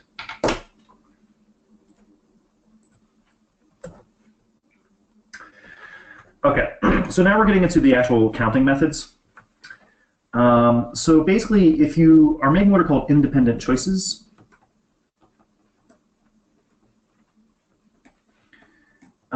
then you just simply multiply the choices together.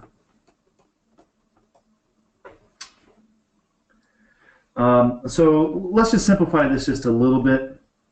So let's say I have 6 hats,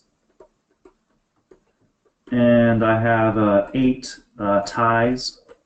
I don't know why. And I want to choose 1 hat, and I want to choose 1 tie. Well, then I just take the numbers and I just multiply them. 6 times 8. I'm going to have a total of 48 possible choices. Okay. Or like in this example, if you've got 9 colors, 2 different engine sizes, and 3 different trims, just multiply those numbers together and get whatever the result is, 54 or something like that.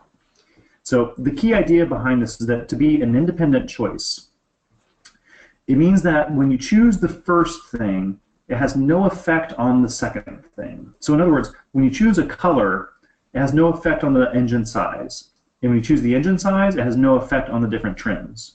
That's what makes them independent choices.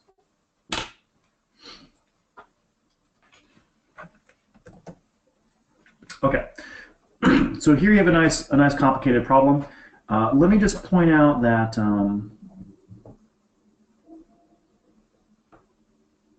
no, I don't think I need to point out anything. No, I do. Sorry, this word or. So generally speaking, these problems, the word or means addition. So if you can do it a certain number of ways, one way, and then there's some number of ways for another way. You want to know the total number, you have to add those together.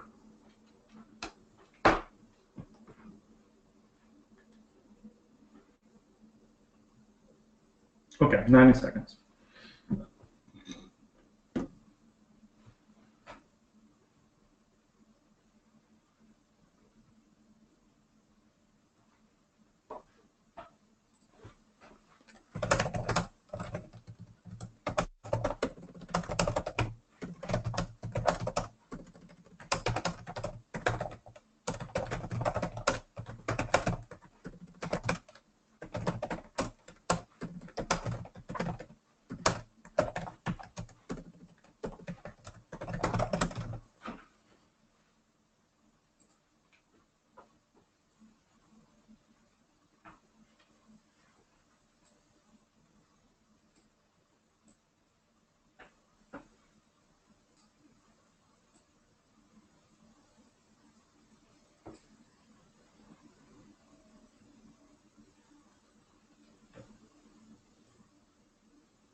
Okay. Time's up. Time to vote.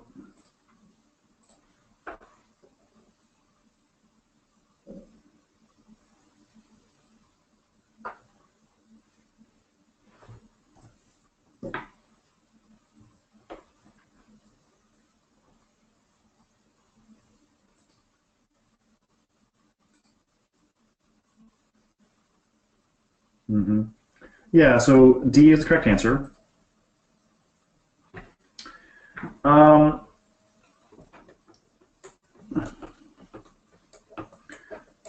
there's a couple ways you can get there. With the 2 digits codes, you can do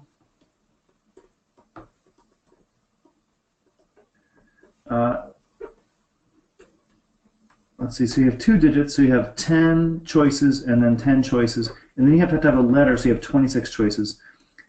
So each symbol in this code is independent. you can multiply those together and get 2,600. Then you have the 3-digit case, so that'll be 10 times 10 times 10, and then a letter, 26, and that'll give you 26,000.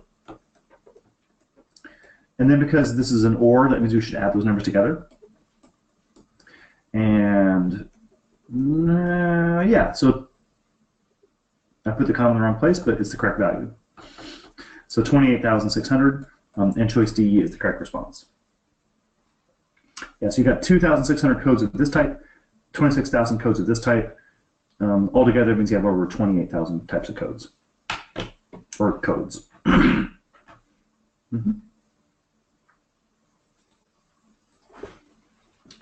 Okay. Now getting into permutations and combinations. So this is where the choices are not independent anymore. Okay. So you're making choices, but you're coming back to the same. You're choosing from the same group. And this is true for both permutations and combinations. Okay. So if I have a set. Let's say A, B, C, D, E, and I want to pick 2 things from that set. When I pick the first thing, maybe I have 5 choices. But then when I pick the second thing, guess what? I've only got 4 choices. Because if you're not allowed to pick the same thing twice, and you have to pick a new item, that's going to decrease the number of things available. So you wind up going 5 times 4 times 3, etc. for each thing that you choose. And that's the reason why the factorial formula comes up so often in this, because you're subtracting 1 always when you're taking items out of a group and not replacing them. Now, the difference between permutations and combinations is basically whether you're choosing in order or not in order. Okay, so permutation means you're choosing the actual sequence. So something like ABC is definitely not the same thing as CBA. For combinations, it's a group. The order does not matter.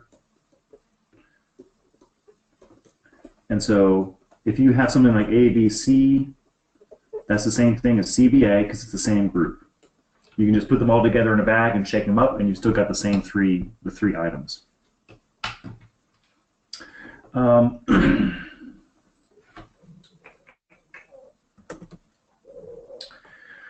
So the permutation formula here, n factorial divided by n minus k factorial. The combination formula over here, n factorial over k factorial and n minus k factorial. So the definitions here, basically n will be the size of the original group. So it'll just be the total number of things. K is the number of things you're actually selecting. So if you're picking out part of a group, K represents the part you're picking. Then the other number here, n minus k, represents the number of things that are not selected. So they'll be the things that are left over or remaining or whatever. Yes. Okay, now there's sort of a symmetry between k and n minus k in some situations. Like for instance, if you have a team, so let's say you have maybe like a basketball team with like 11 players, and 5 of them are going to start the game. So you could say that k is equal to 5 because you're choosing 5 to start the game, and n minus k is equal to 6 because those are the 6 that are not starting the game. But from the point of view of the coach, it could be that you're on purpose choosing the 6 that you don't want to have play, and then you make k equal to 6 and n minus k equal to 5, and that the 6 that are left over are the ones that get to start. Since multiplication is commutative here, in combinations, only in combinations though, you may reverse the direction of these. You may reverse k and n minus k. In other words, you can reverse which ones you're selecting to put in and which ones you're selecting to take out. It actually has the same meaning. That's not true for permutations. For permutations, the ones that you select is the k factorial. That's actually the number that does not go into the formula. It's the number that is not selected that you have to put in here that you have to divide by. One other little trick. 0 factorial is equal to 1. That's a definition. And I'm pretty sure you know this already, but 1 factorial is equal to 1. If you look at the two formulas, you notice that they're actually very similar looking to each other. In fact, the if you take the permutation formula divided by k factorial, you basically do get the combination formula. If you keep all the other inputs in the problem the same, this is actually kind of a handy little shortcut sometimes. For reasons that more probably quirks of the human brain, it's usually easier to think of a problem when you're thinking about selecting the items one by one and putting them in order. So for most people, doing a permutation is a little bit more intuitive because you can kind of build up the solution by picking one thing and then picking the next thing and moving on.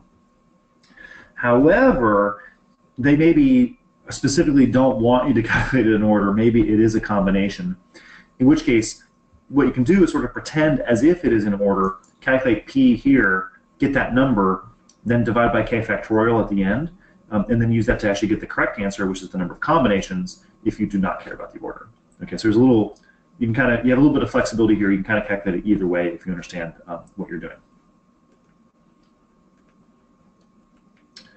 Okay.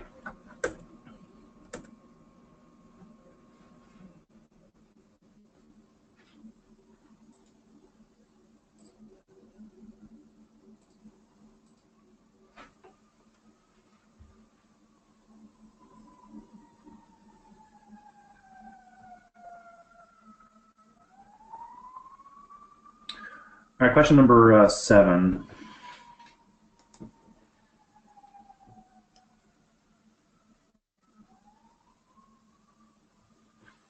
Okay, give 9 seconds.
Okay. So if you don't have an answer yet, let me encourage you to make a guess on this question. Sometimes these questions are actually more guessable than you might realize.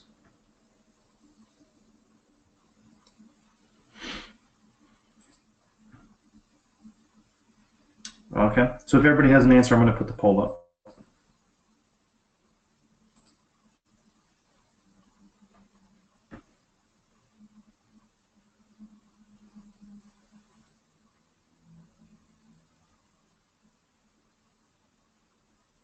Mm-hmm. Yeah, that's actually pretty good in terms of guesses. So 60% for D, and looks like a vote for C and B each. Yeah, so when you get a problem like this, there's a very annoying element, which is that it doesn't really fit straight into the formula because we've got both exterior locks and interior locks. So you have to sort of figure out what you're doing with that. One way to handle it is just to ignore it and pretend like it doesn't exist. So just say, okay, I've got 9 keys. And what I'm going to do is I'm going to pick 5 of those keys. So that's what the question basically says. Yeah, we need to pick 5. All right. So I'm just gonna ignore the existence of interior exterior for a little bit. So n here is equal to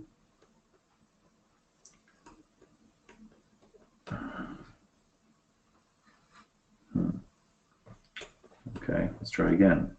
N is equal to 9. K is equal to 5. N minus K is equal to 4. And the combination formula would say that this is equal to 9 factorial divided by 5 factorial divided by 4 factorial. And so we can expand this out: 9, 8, 7, 6, 4, 3, 2, 1. And I'm not going to go through all the steps of this with you guys. I'll just tell you the number. It's 126. So that might make people get kind of excited and think, well, it's got to be D. It doesn't exactly mean that, because 125, by the way, is not equal to 126. Okay, that's one thing. But what this does tell you is this is basically an upper limit. And the reason is that I solved a more general problem than the one we were given. I basically ignored the special information about having interior and exterior, so the answer's got to be smaller than that. So 180 is definitely out, but something less than 126 can be correct. So whether you go to D or C or B depends upon how many conditions you think are impossible. And that's where you kind of get into the whole issue about the exterior and the interior. So let's say that we have 5 exterior and we have 4 interior, and we need to pick we need to pick 5 keys. We need to pick at least one from each group, though. And then the other 3 I can pick from wherever I want.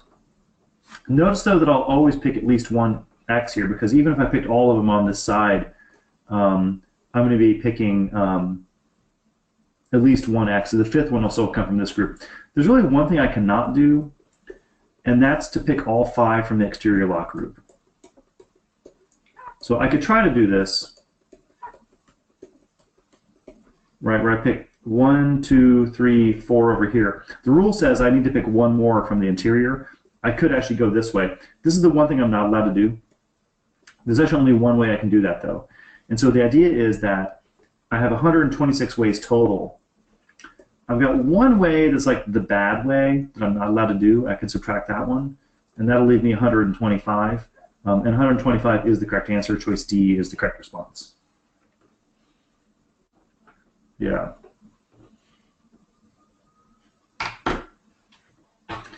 So you may have noticed, actually, I do like drawing these like little Venn diagrams on these types of questions, because it just helps me visualize what it is that we're actually trying to count and what it is we're trying to select. But they're not necessarily part of the problem. It's the, yeah, it's actually the calculation that matters. Question about that one?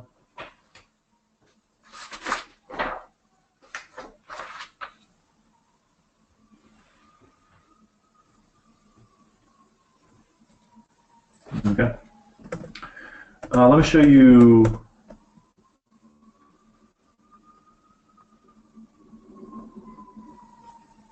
Right.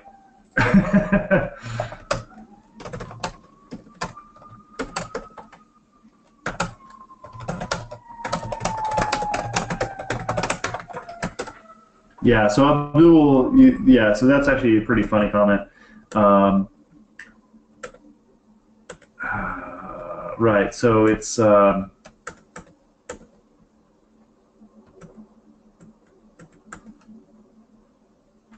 too simple to take 4 times 5 and get 20.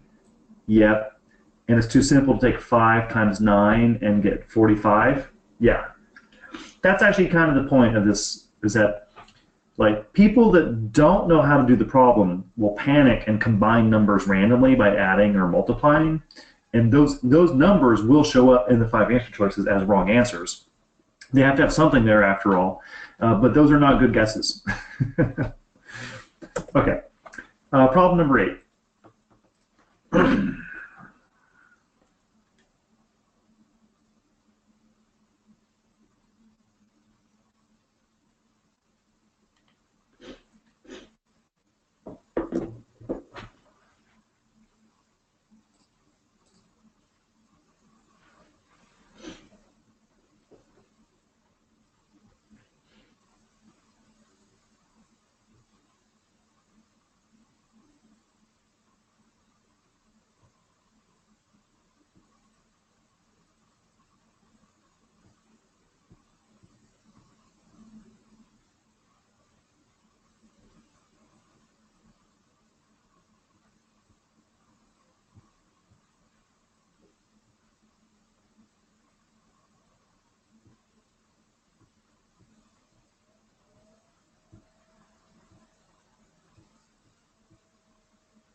Okay. Please have your answers ready.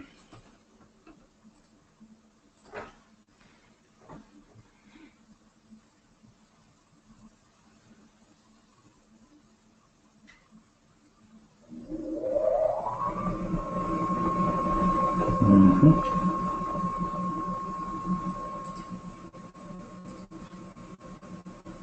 Yeah, okay, good. So we have a C, B, and A. So I'm glad nobody went over the limit. That's nice. So the strategy on this type of question is the following. We have a special condition. Right? We want to know the number of ways that we can do this without where Adam and Bruce do line up together.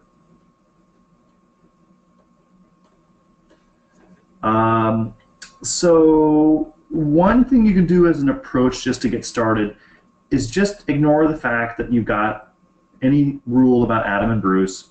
Just do your 6 people. If you want to arrange these 6 people, you can do it in 6 factorial different possible ways. Okay. So you have 6 choices for the first person. Let's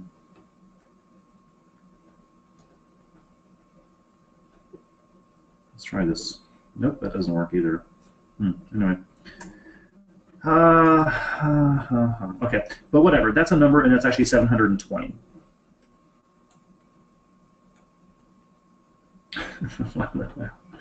Okay, now, so that means the correct answer has to be smaller than 720. What is it going to be instead? Well, there's actually kind of a little trick you can do, which is you can actually lasso Adam and Bruce together. And so what I'm going to do is I'm going to stick them into a single unit.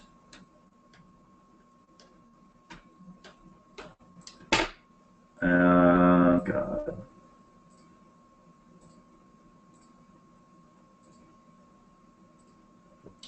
Okay, so from that point of view, what I actually have is 5 things.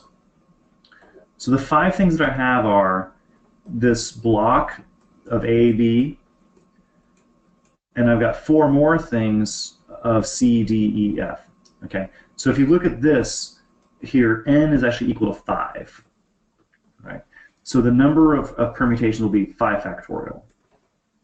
That's a number that's also 120. Okay, but that's actually also wrong. Okay, so I said 720 is wrong, 120 is also wrong. The reason why it's wrong is because I've actually still got more choice, because I can do either A, B, or I can do B, A. So if I take that number 120 and I multiply it times 2, that will give me the true answer, which is 240. And C is the correct answer. Okay. So, well, so a lot of people pick B.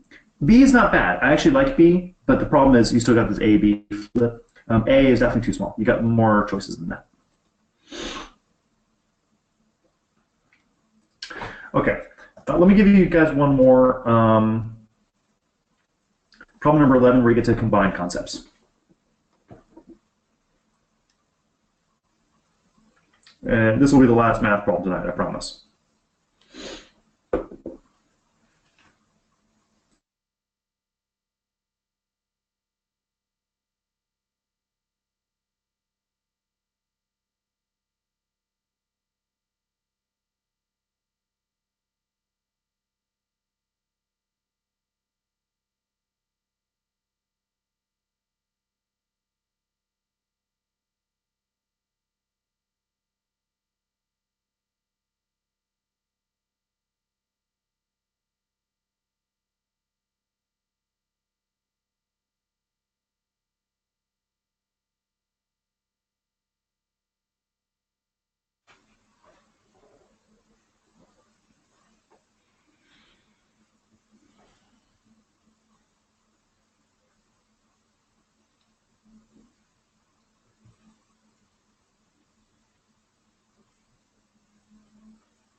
Okay.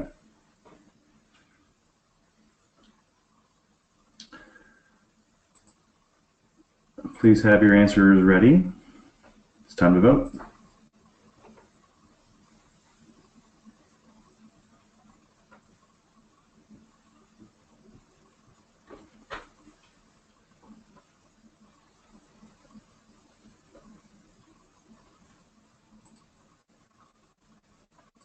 Okay, good. So B is the correct answer. Yes. Now this is actually a really great problem to learn from. There's a couple little tricks in here that you can use. So this phrase, at least one, means greater than or equal to one, right? So we can have one female, two females, or three females. There's one thing that we cannot do, which is we cannot have 0 females. So that's another way of thinking about this expression. So there's actually 2 strategies here that you can employ. One is, let's say, more based on elimination. I don't have a name for it, so don't. It's the concept that matters, not the name of it. And the other is kind of more like a build-up type approach. Okay. So the idea of the elimination strategy is that we're going to focus on finding the total number of ways we can do this, ignoring the information about the male versus female. Okay. So in other words, we're going to start in a situation where we have 14 staff members. And then what I'm going to do is I'm going to choose 3. Okay. I also need to calculate n minus k. This is a part of my formula. That'll be equal to 7. Okay. This is a committee. Committees are not in order. It's just a group of people. They can sit in whatever chair they want to. It doesn't matter.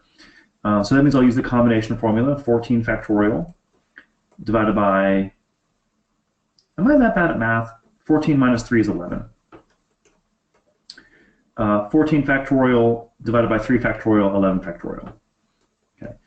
So most of this will cancel out, so we'll get 14, 13, 12 divided by 3, 2, 1. And that's a number. And if I don't have this wrong, I think it's 6 times 14 times 13. Does anybody know what that number is? It's got to be really big. 6 times 14 times 13.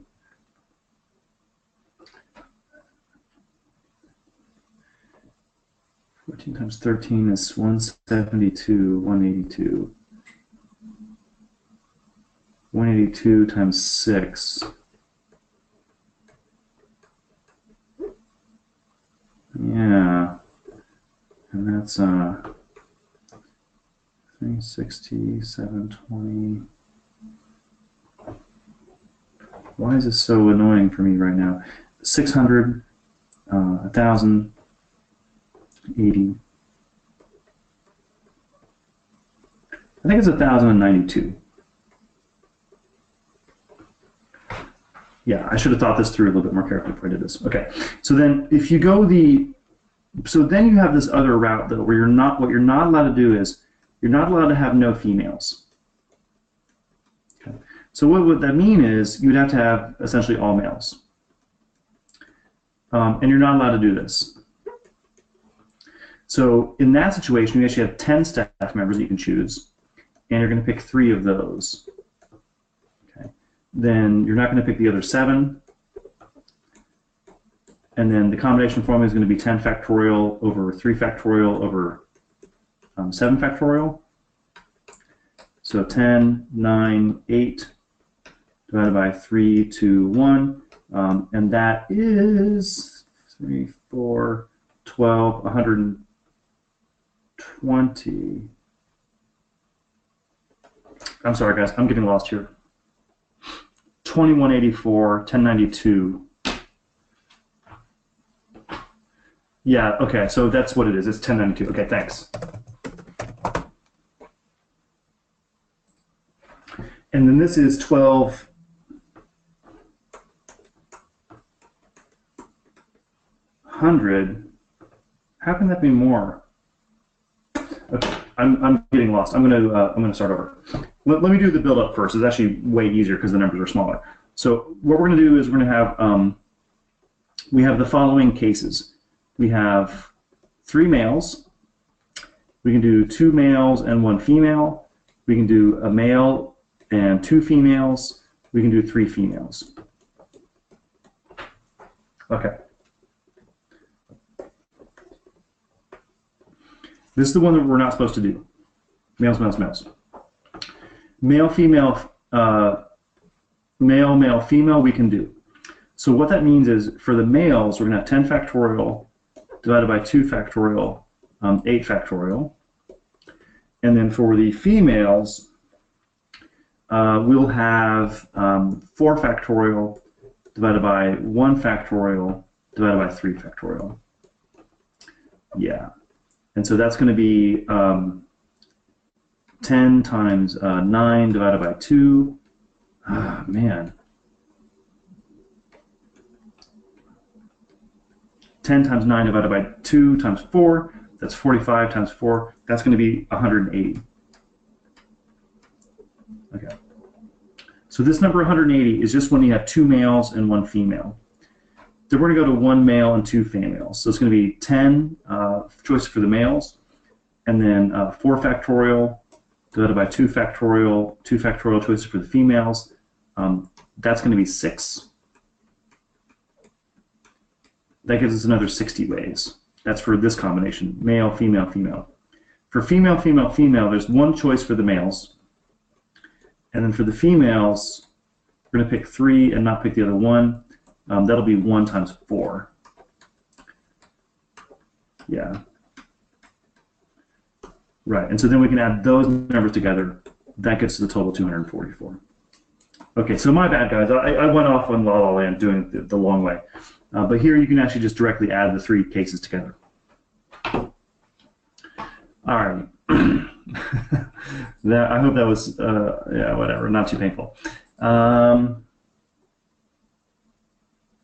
Okay.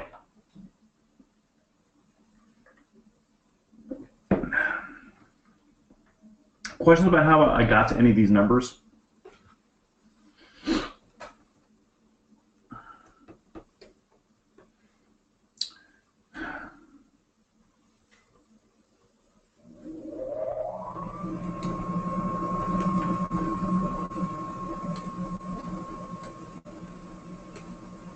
Jeez, annoying. Anyway,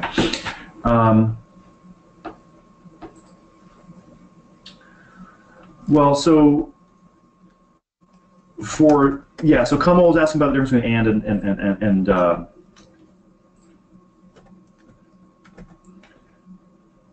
Kamal was asking about the difference between when you multiply and when you add. Okay, so if basically the rule is if it's an or, then you add, right? If it's an and, then you multiply. So like in the situation where we say, if I say something like choose 1 male and 1 female, right?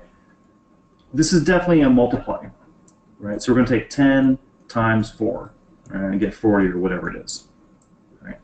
But if I say choose 1 male and 1 female or 2 males, right?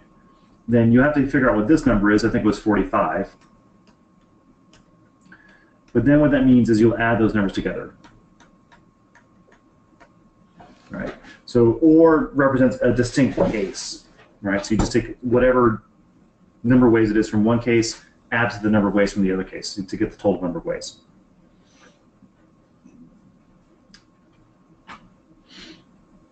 Yeah. Okay. Let me kill this. All right, so a little bit of verbal at the end here. So verbal video lesson 6. So there's some critical reasoning stuff in here about evaluate the argument, and then also some reading comprehension stuff. So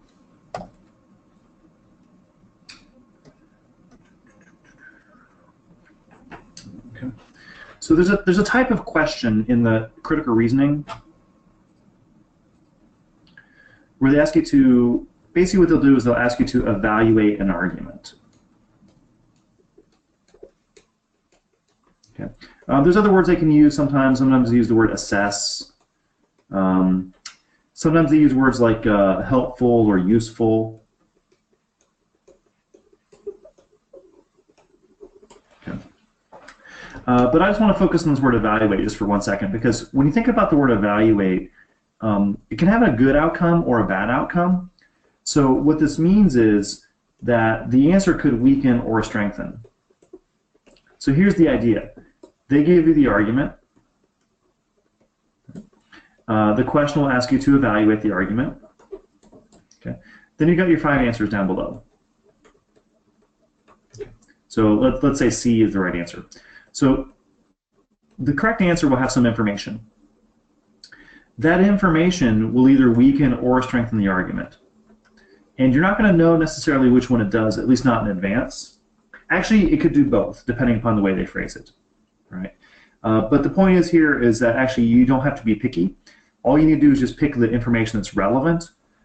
It can weaken or strengthen. Either way is fine. As long as it does that, then it's going to help you evaluate the argument. And that's what they're looking to. That's what they're asking to try to find.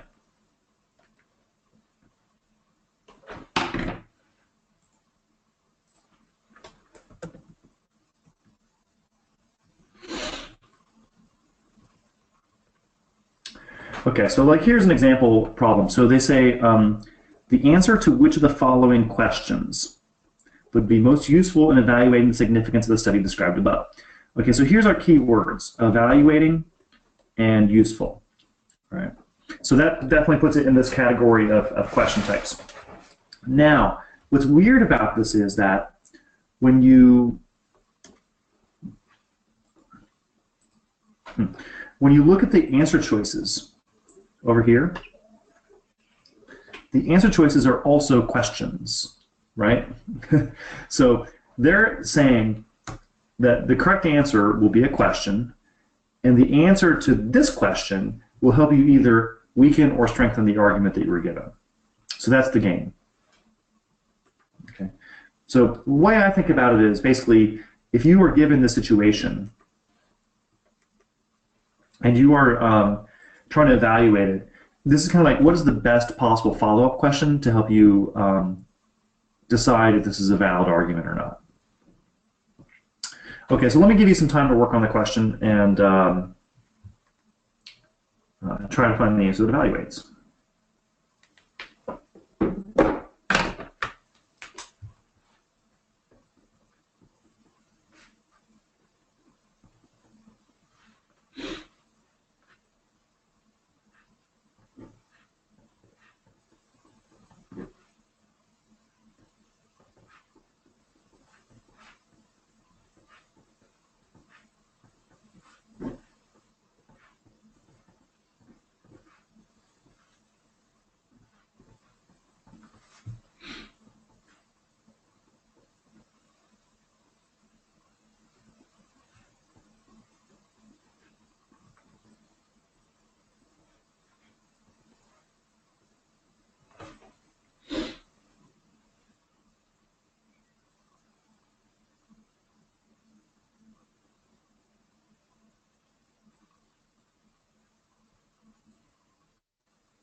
Okay.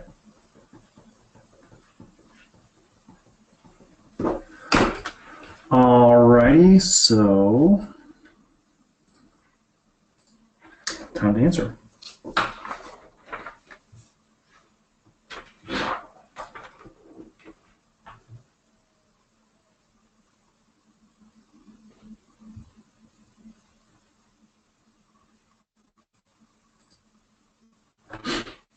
Okay. So 75% chose C, and then looks like someone voted for B as well. Yeah, so for this question, you got to think carefully about what it is we're trying to do. We want to evaluate Gracie's thesis. So Gracie argued that community-owned sources of fresh water will be less well carefully maintained than privately owned ones, right? So basically what we're doing is we're comparing kind of like common property, right, versus privately owned, right? So Gracie says that these will always be less well maintained. Whatever. So you can you can make of that whatever you want. Then we have a study that actually says that no, in some situations, these 250 community-owned lakes were actually in better condition than these 4,000 private wells. Okay, and so this is trying to rebut Gracie's thesis. Okay, so what answers do we want? Well, so number one, we definitely need to be able to compare. So the way I think about this question is kind of an analogy question. We want to be able to compare these 250 lakes with these 4,000 wells, right? Now, choice A asks about if there are any specific individuals that went to both sources. That we actually don't care about. What we care about is the form of the ownership, right? Not the specific individuals who are using it. B, what people prefer is irrelevant. People might actually prefer something that's worse due to some kind of ignorance. They might prefer something better as well. So what they prefer is not relevant. C is relevant. We need to know that they're comparable quality. Right? We need to know that they were similar enough. So when you look at C, actually I'll come back to C after I've done D. So D, again, talks about the wealth of the individual owners. That's not relevant. What matters is the form of ownership. And E is kind of like A. Again, what specific people are doing is not the issue. It's the form of ownership that matters. Okay, so C is the best answer. The question for you guys is, does C strengthen or weaken?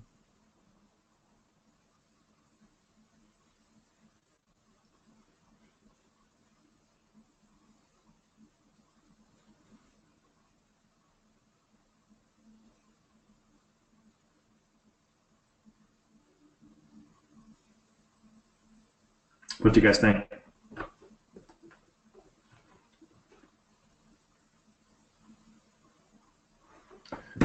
So Kamal says weaken.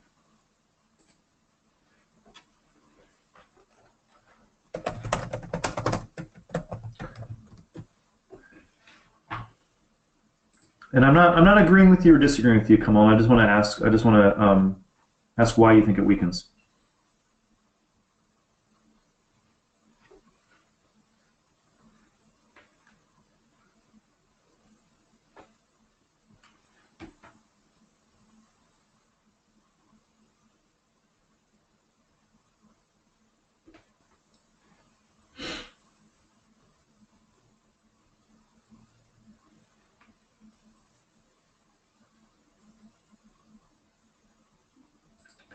Abdul, you are correct. It definitely does depend. So Abdul said, doesn't it depend on whether the answer is a yes or a no? And you are definitely right. It does depend. So let's say it's a yes. So let's say yes, they were of comparable quality. Does that strengthen or weaken the study?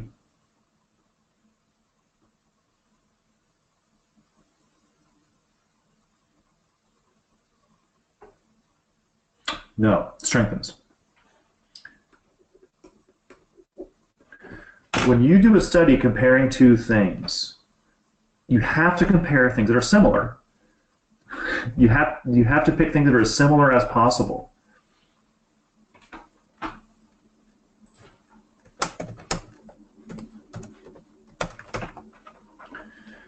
Like, for instance, let's say I was testing a drug, right? What I would do is I'd get a sample of people and I'd put them in two groups. one group I would give the drug to, the other group would get a placebo. But then when I'm comparing the two groups, I need the two groups to be as similar as possible. So they need to have the same average age, same proportion of men and women, same proportion of smokers and non-smokers.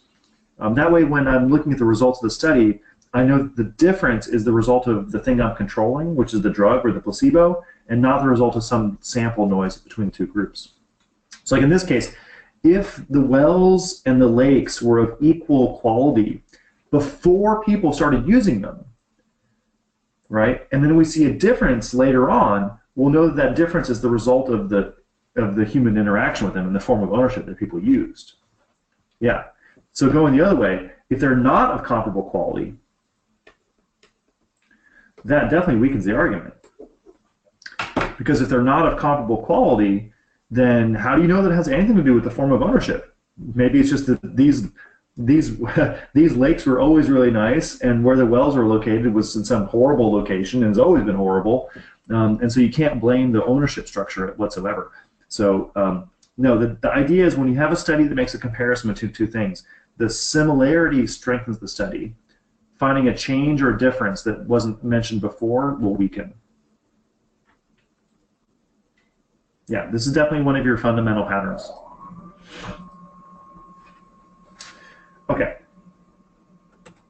How are we doing? Question 2. No, I hate aluminum. Let's go to question 3. Which has more aluminum. That's okay. Question number 3.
Okay.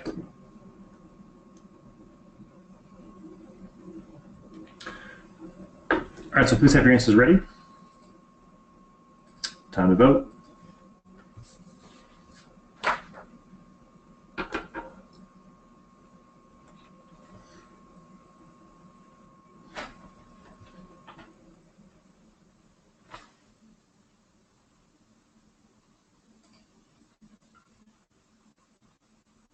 Okay, good. All right, so it looks like I've trained you guys well on plan questions. Yeah, C is the correct answer, right?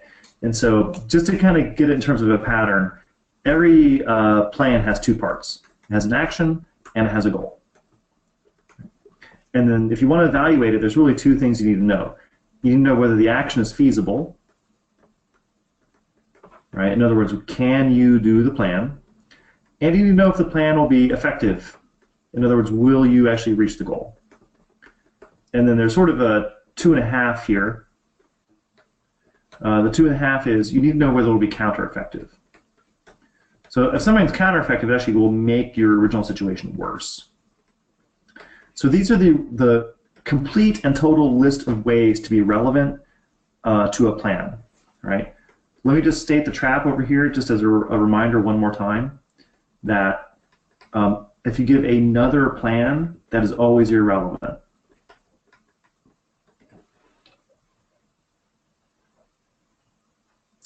Abdul, I have different answers to that in different situations. My opinion is it's better. I always read question first for CR, but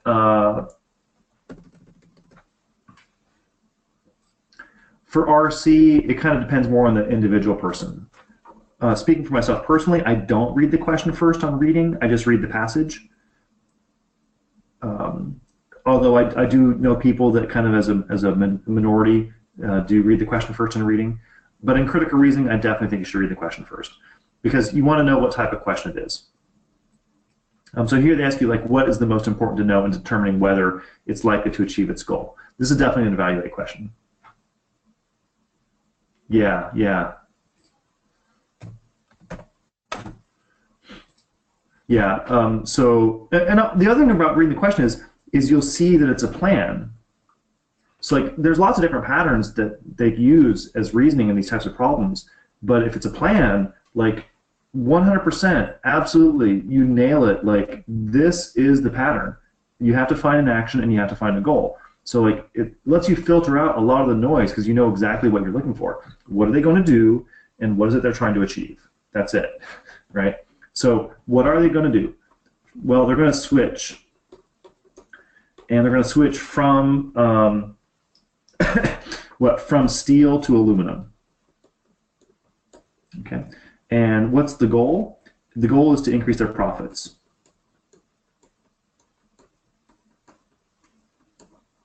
Okay. So that's it. That's the plan.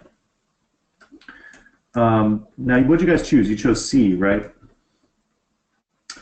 Yeah. And so C, to my mind, is about feasibility.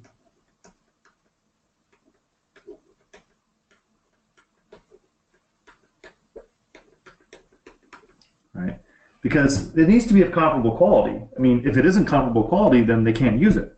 So for me, that's what C is about. It's about this issue of whether it's feasible or not. Does it weaken or strengthen?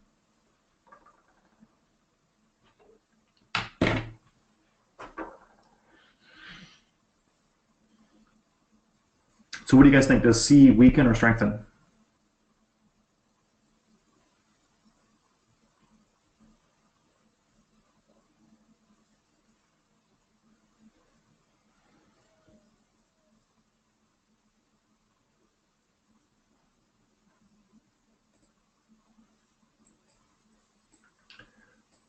So once again, Abdul, you are correct, and Kamal as well. Yep. Right, so if the answer is yes, and it's comparable, then that would strengthen the argument, because it would be feasible. And if the answer is no, then that would weaken the argument, because then it would be garbage and they wouldn't be able to use it. So they can't do the plan. Right. About the other answers, A, this is a trap. So difficult is an opinion, is not a fact. All right. So that's definitely irrelevant. Whether they're expensive, if there are other metals. So B is this trap of coming up with another plan. All right. So the plan is aluminum, not some other metal. Don't even ask about it. Don't go there. C is correct. D, whether the price of various metals have remained constant over the past decade. This is a pretty common trap in a lot of questions when they talk about the past. So we don't care about the past. What we care about is the effectiveness or the feasibility of this action. And in this question, whether it's environmentally responsible. So the thing about this answer is you have to stay focused on the goal. The goal is to increase profits. Okay, that's the directly stated purpose that they're trying to achieve. They don't mention trying to do it in an environmentally responsible way. Now that might be a second goal in some other problem, but in this problem it's not the goal. So that's definitely out as well. And so I actually love plan questions. I feel like once you spot the main things, the action, the goal, you can go straight to the answer and just start attacking, because it'll be very clear what the trap answers are. And this is good news for you guys because you'll always see plan questions on GMAT. Okay. So some stuff in the reading here. Questions that ask about structure and relationships. So just in reading passages, there's a type of question where they ask you something like this. They ask you, like, what's the relationship of the second paragraph to the whole? All right. So in other words, you have like the entire passage, right, which is the whole thing, and then what they ask you is, how does the second paragraph fit within the overall structure of the reading of the passage? Sorry, the phrase they normally use here is as a whole. Sorry.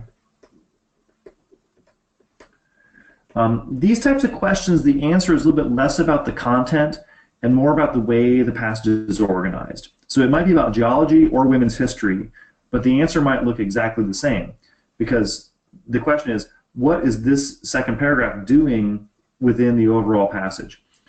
So what I do is I read the first sentence of the paragraph,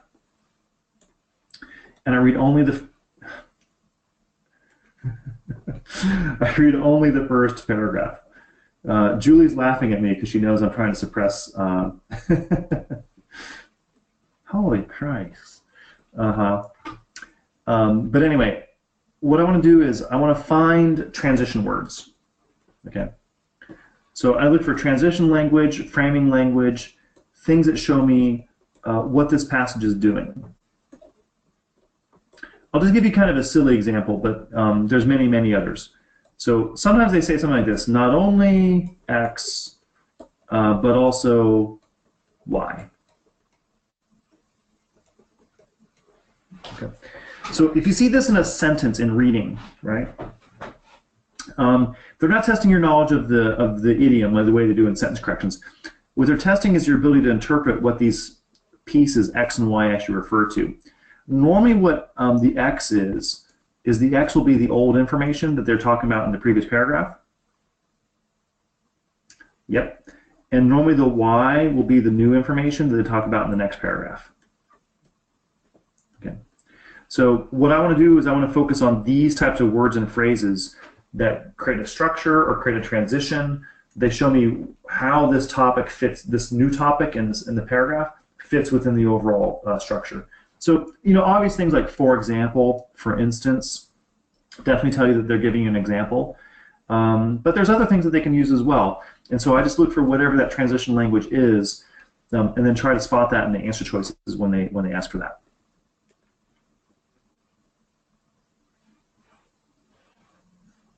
Oh. Okay.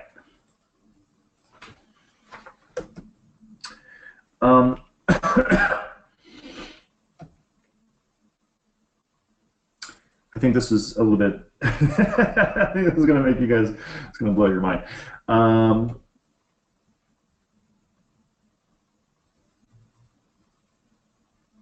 Okay, here we go. We can do this one. Okay, so the question is, in the context of the passage, which of the following is the main purpose of the third paragraph?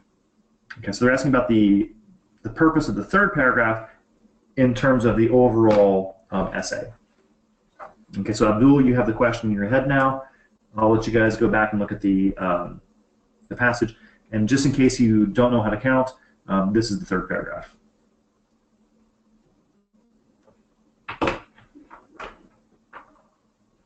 I'll give you about 2 minutes to read the passage. Then I'll flip back to the slide with the answer choices and let you choose from there.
Okay.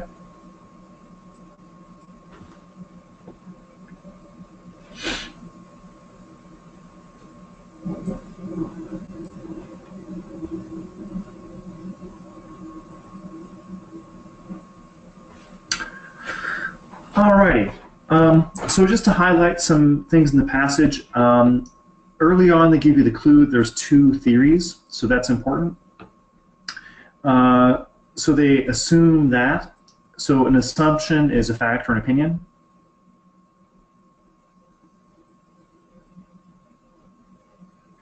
You guys tell me. Correct, Ossie 5, yeah. How about the word important? Is that a fact or opinion?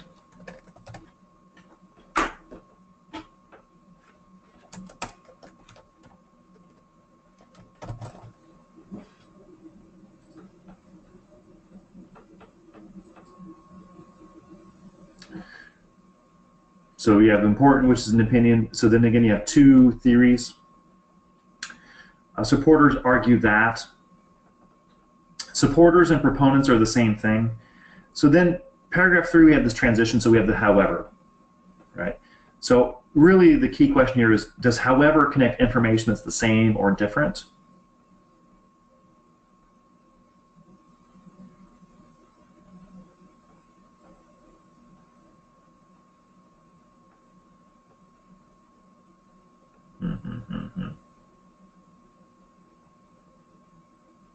You guys tell me.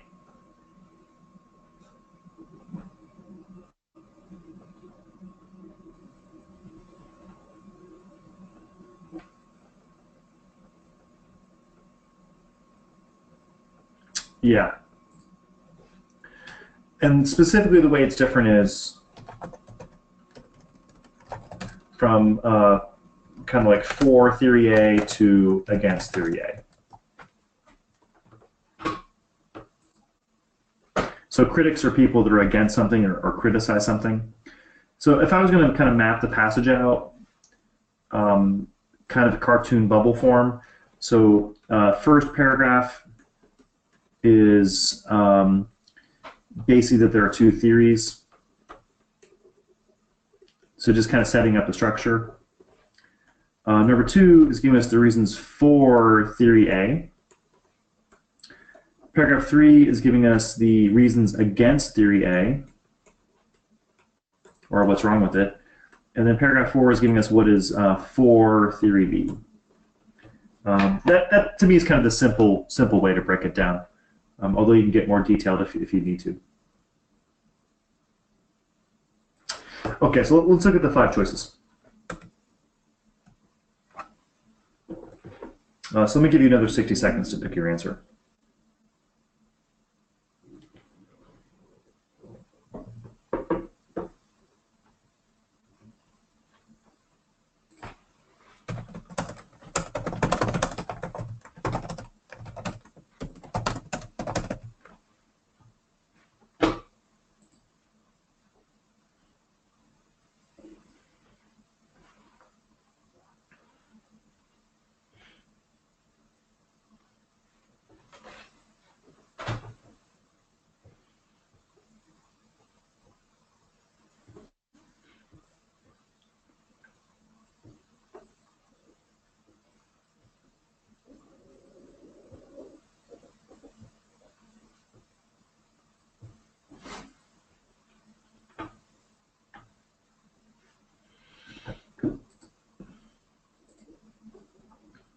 Okay.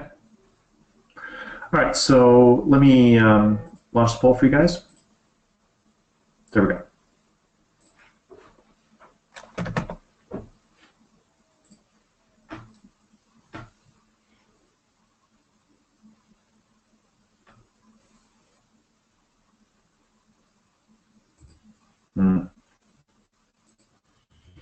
Okay, so the majority chose D, which is good. D is the correct answer. We also got to vote for B, it looks like. So yeah, I mean, definitely I think that the purpose of the theory is, sorry, that third paragraph, it's to set up that transition from A to B, right? That's the way I looked at it. So I don't mean cause and effect here. I mean like a transition from one topic to another topic. So A, giving a widely supported, we don't know if it's widely accepted or not. We definitely don't know that. Okay, these are theories, they're there. Are they accepted widely? Maybe, maybe not. We actually don't know. B is half right. So is there a flaw? Yeah, there's a flaw. Is it shared by the two theories? No, it's not.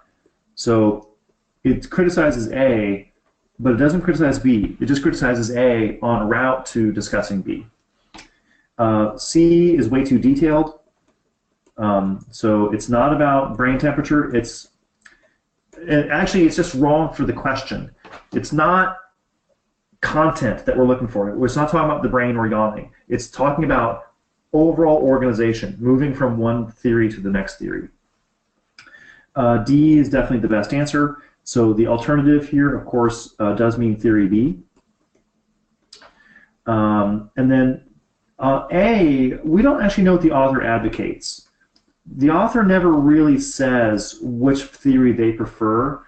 They're just sort of describing both theories and describing the other opinions of the proponents and the critics, but the author never really shows their own opinion. So ND is the correct answer.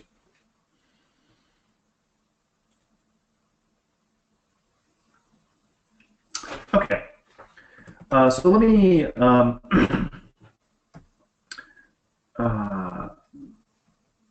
yeah, let me go ahead and show you guys your homework. So you have so you have a bunch of in-class practice questions, especially with the reading comprehension that I just have been skipping. But you definitely want to go back and read these, and you do have the explanations in the slide deck when you get those. So I definitely encourage you guys to fill in any gaps from what we didn't get to in class tonight. So sorry it was so math heavy tonight. Wednesday night, hopefully we'll come back and kind of rebalance, and the pendulum will swing the other way. And we'll be starting in geometry and the math, but we'll come back and do more verbal on Wednesday night, I'm sure. So, any last minute questions?